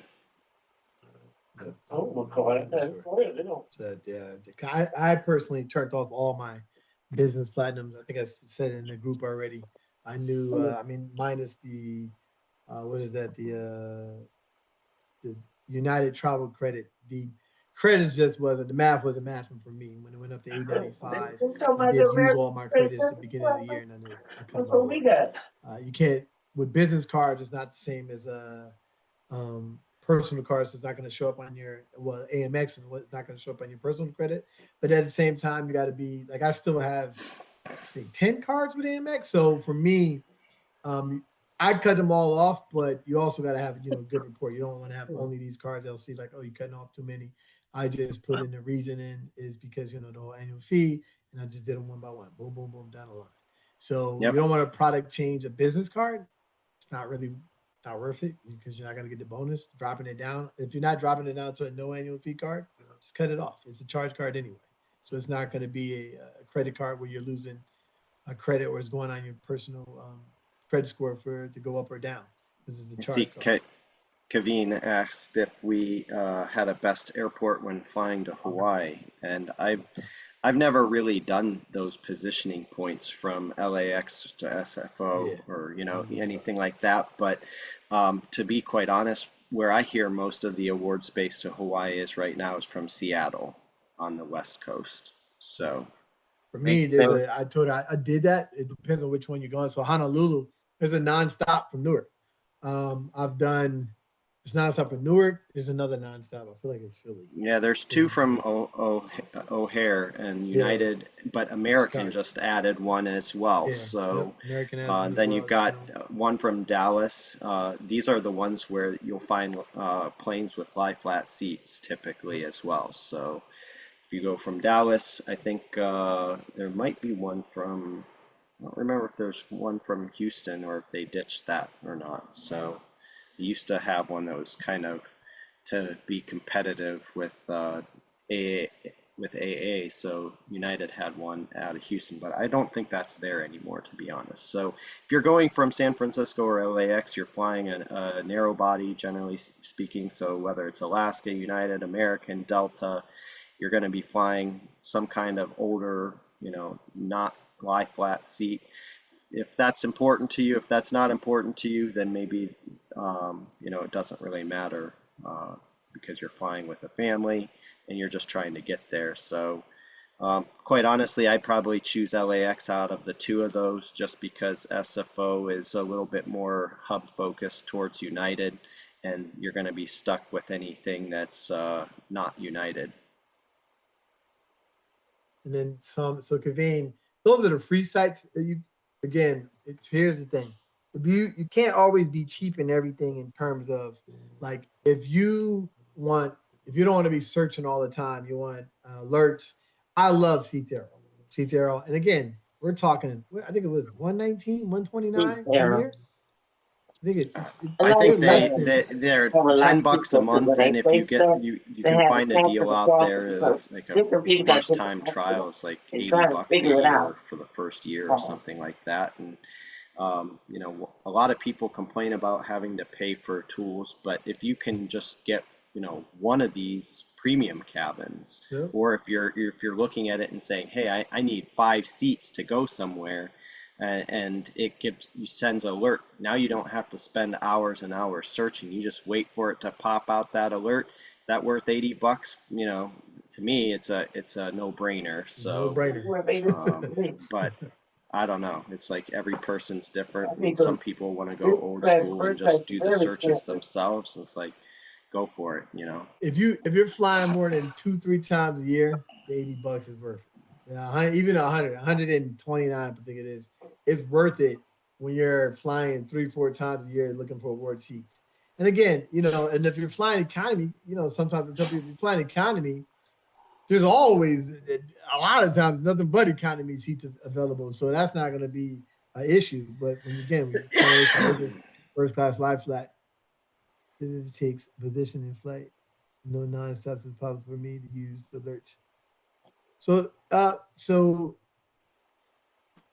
we should no, it's not her name.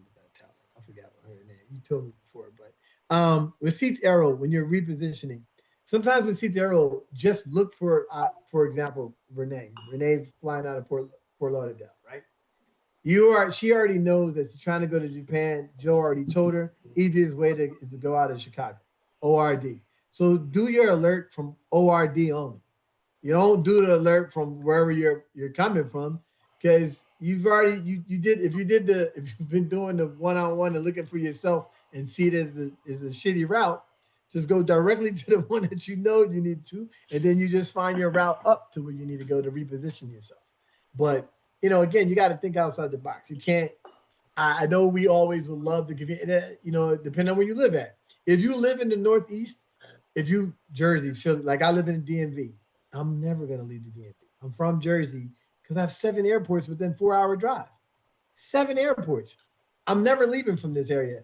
But there's some people that don't, they can't do that. So you have to look, I live in Fort Lauderdale all the time. I might have to fly to IAD all the time, or ORD or JFK. You just got to, you got to be versatile. It depends on where you're at. And then, Lorraine, did you have a question? Yeah, I did have a question. I was trying to, I've never used any of these search tools, so great information today. But what I was curious about, is there a way, like kind of how you can use Google Flights Explorer? Can I just put like maybe some dates or some amount of miles and just figure out where I could go with that? That's one of the things I love about SeatsAero. You can literally put in like where you actually, Joe did it earlier. He didn't put any dates. He did what? You said East Coast of New Zealand. Okay. Well, I mean, like if I don't put any destination in, like I don't even know where I want to go. I just want to go somewhere on these dates type of thing. Like keep it as open as possible and see where maybe let's say 80,000 miles will get me or something like that.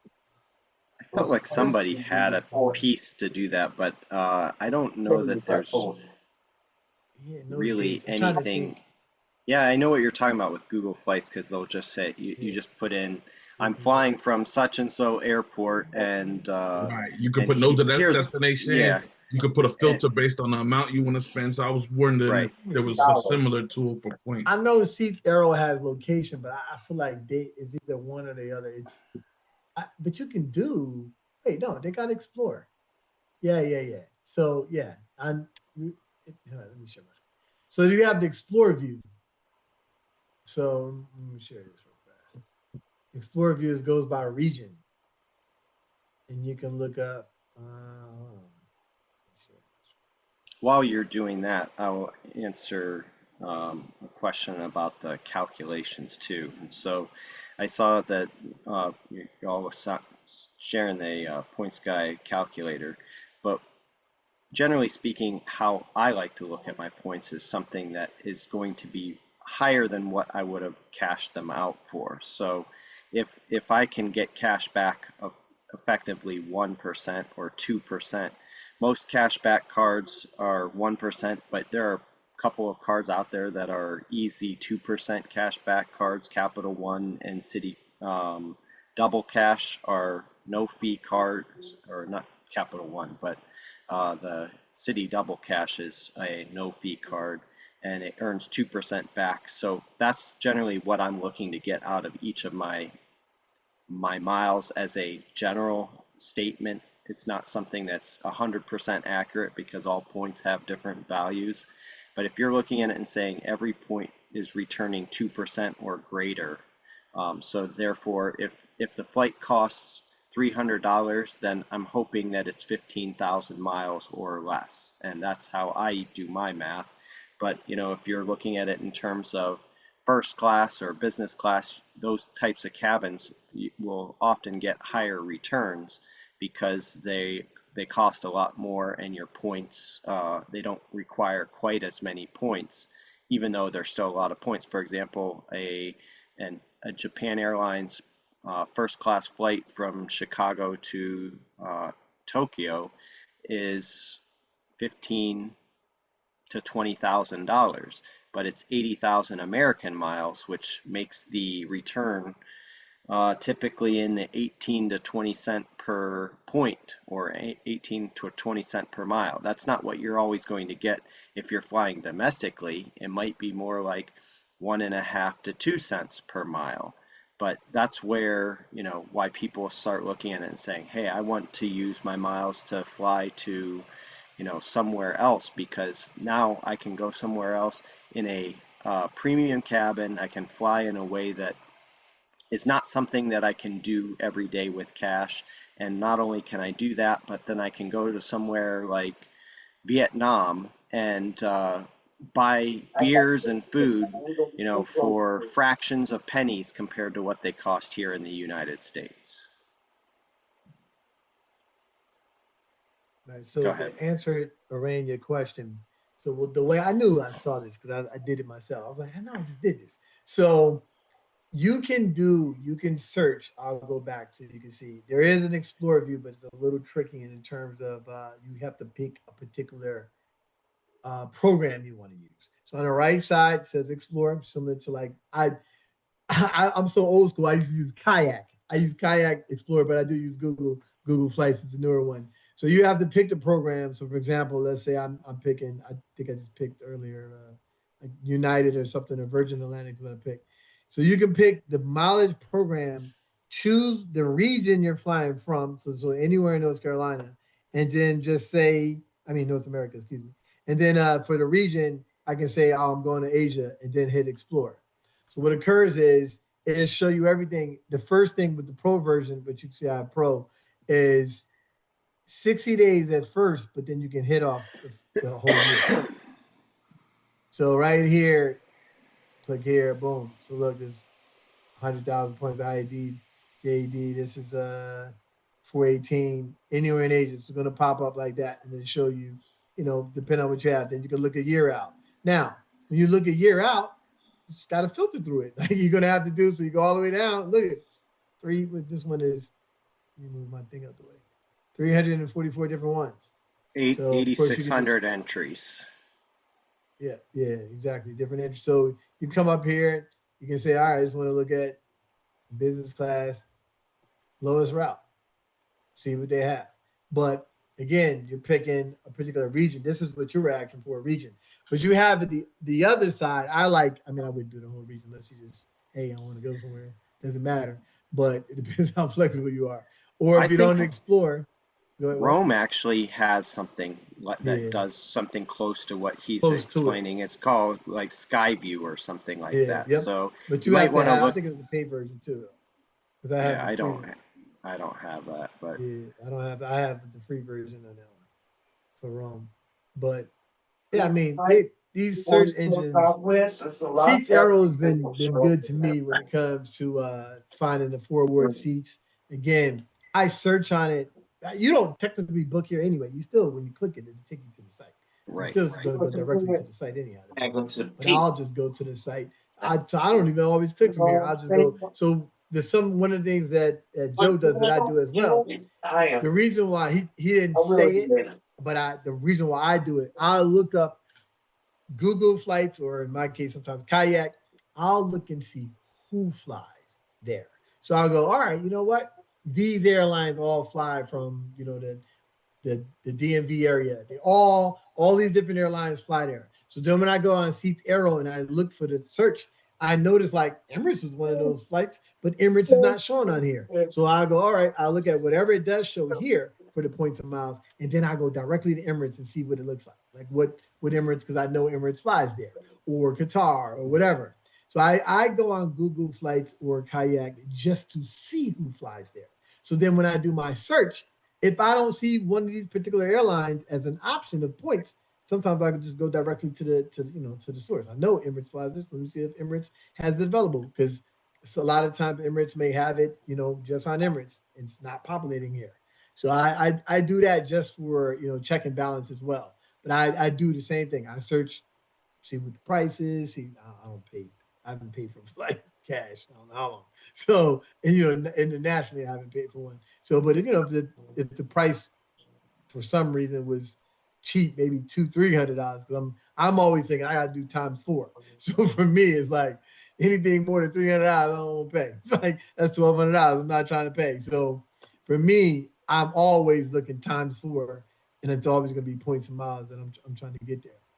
But Yeah, no, that's what I use Flight Connections for too. So Flight Connections pulls those routes, but I see here saying in answer to the question earlier is Sri Lanka, where she's trying to get to, and Sri Lanka, I don't know of any good ways to get there. That's going to be a multi-hop connection from the United States. I don't think there's any good, even Emirates or any of them. They're all going to have like multiple connections. So the best way I've got to Sri Lanka is go to Maldives. You go to Maldives and just take Maldives and flight over to Colombo, Sri Lanka, because you can. It's like an hour, 2 hours, not even. But when I flew to Maldives, I should have went to Sri Lanka. They actually had my plane dropped us off in Maldives and kept going to Sri Lanka. So I could have I could have just went. But that's one from the East Coast. That's one of the easiest ways that I did. I just went to Maldives, took a Maldives, and then went from there to Sri Lanka. You could buy that outright. That's a cheap flight. So awesome. First class for JAL for September. I hope you enjoy it. I've flown both of their first class planes, and I actually like the older plane better than the newer plane because I thought the service was a little bit better on the older planes. So doesn't matter, either one of them's good. Transfer bonuses, you just have to watch either the blogs or your issuer. A lot of times they'll give you a notice that there's a bonus coming. Yep, you come directly. The other things, like I'll be bringing up SaveWise and card pointers. I already did one with card pointers with oh man, Brooke. I was like, man, it's starting for the B. So she was on, this is the beginning of the year. So I think she's January. I think she might have been first. But card pointers, SaveWise will be April 15th. We'll be talking with Avnish. Avnish will be with us for SaveWise. But we are going to wrap this up. We've taken Joe's time, 2 hours of his time. We're trying to do about an hour. Thank you, Joe, for definitely Of course. this award You know, people segment, can this award seat segment. ping us in the group, ping me Yeah. or you, or tag me or whatever Tag in us. your question, Sure. and because I don't always see, I'm looking across a lot of groups at any one time, and I've actually tried to wean myself off a little bit of Facebook because people have a lot of questions for me, and so tag me in it, and if you don't, Yeah. tag me again, because sometimes I don't get all the notifications that I get, and because I get so many, and but I'm happy to Yes. do my Oh, best okay. to Good. help out, answer questions, and thanks for having me, Ronnie. Oh, yeah, absolutely.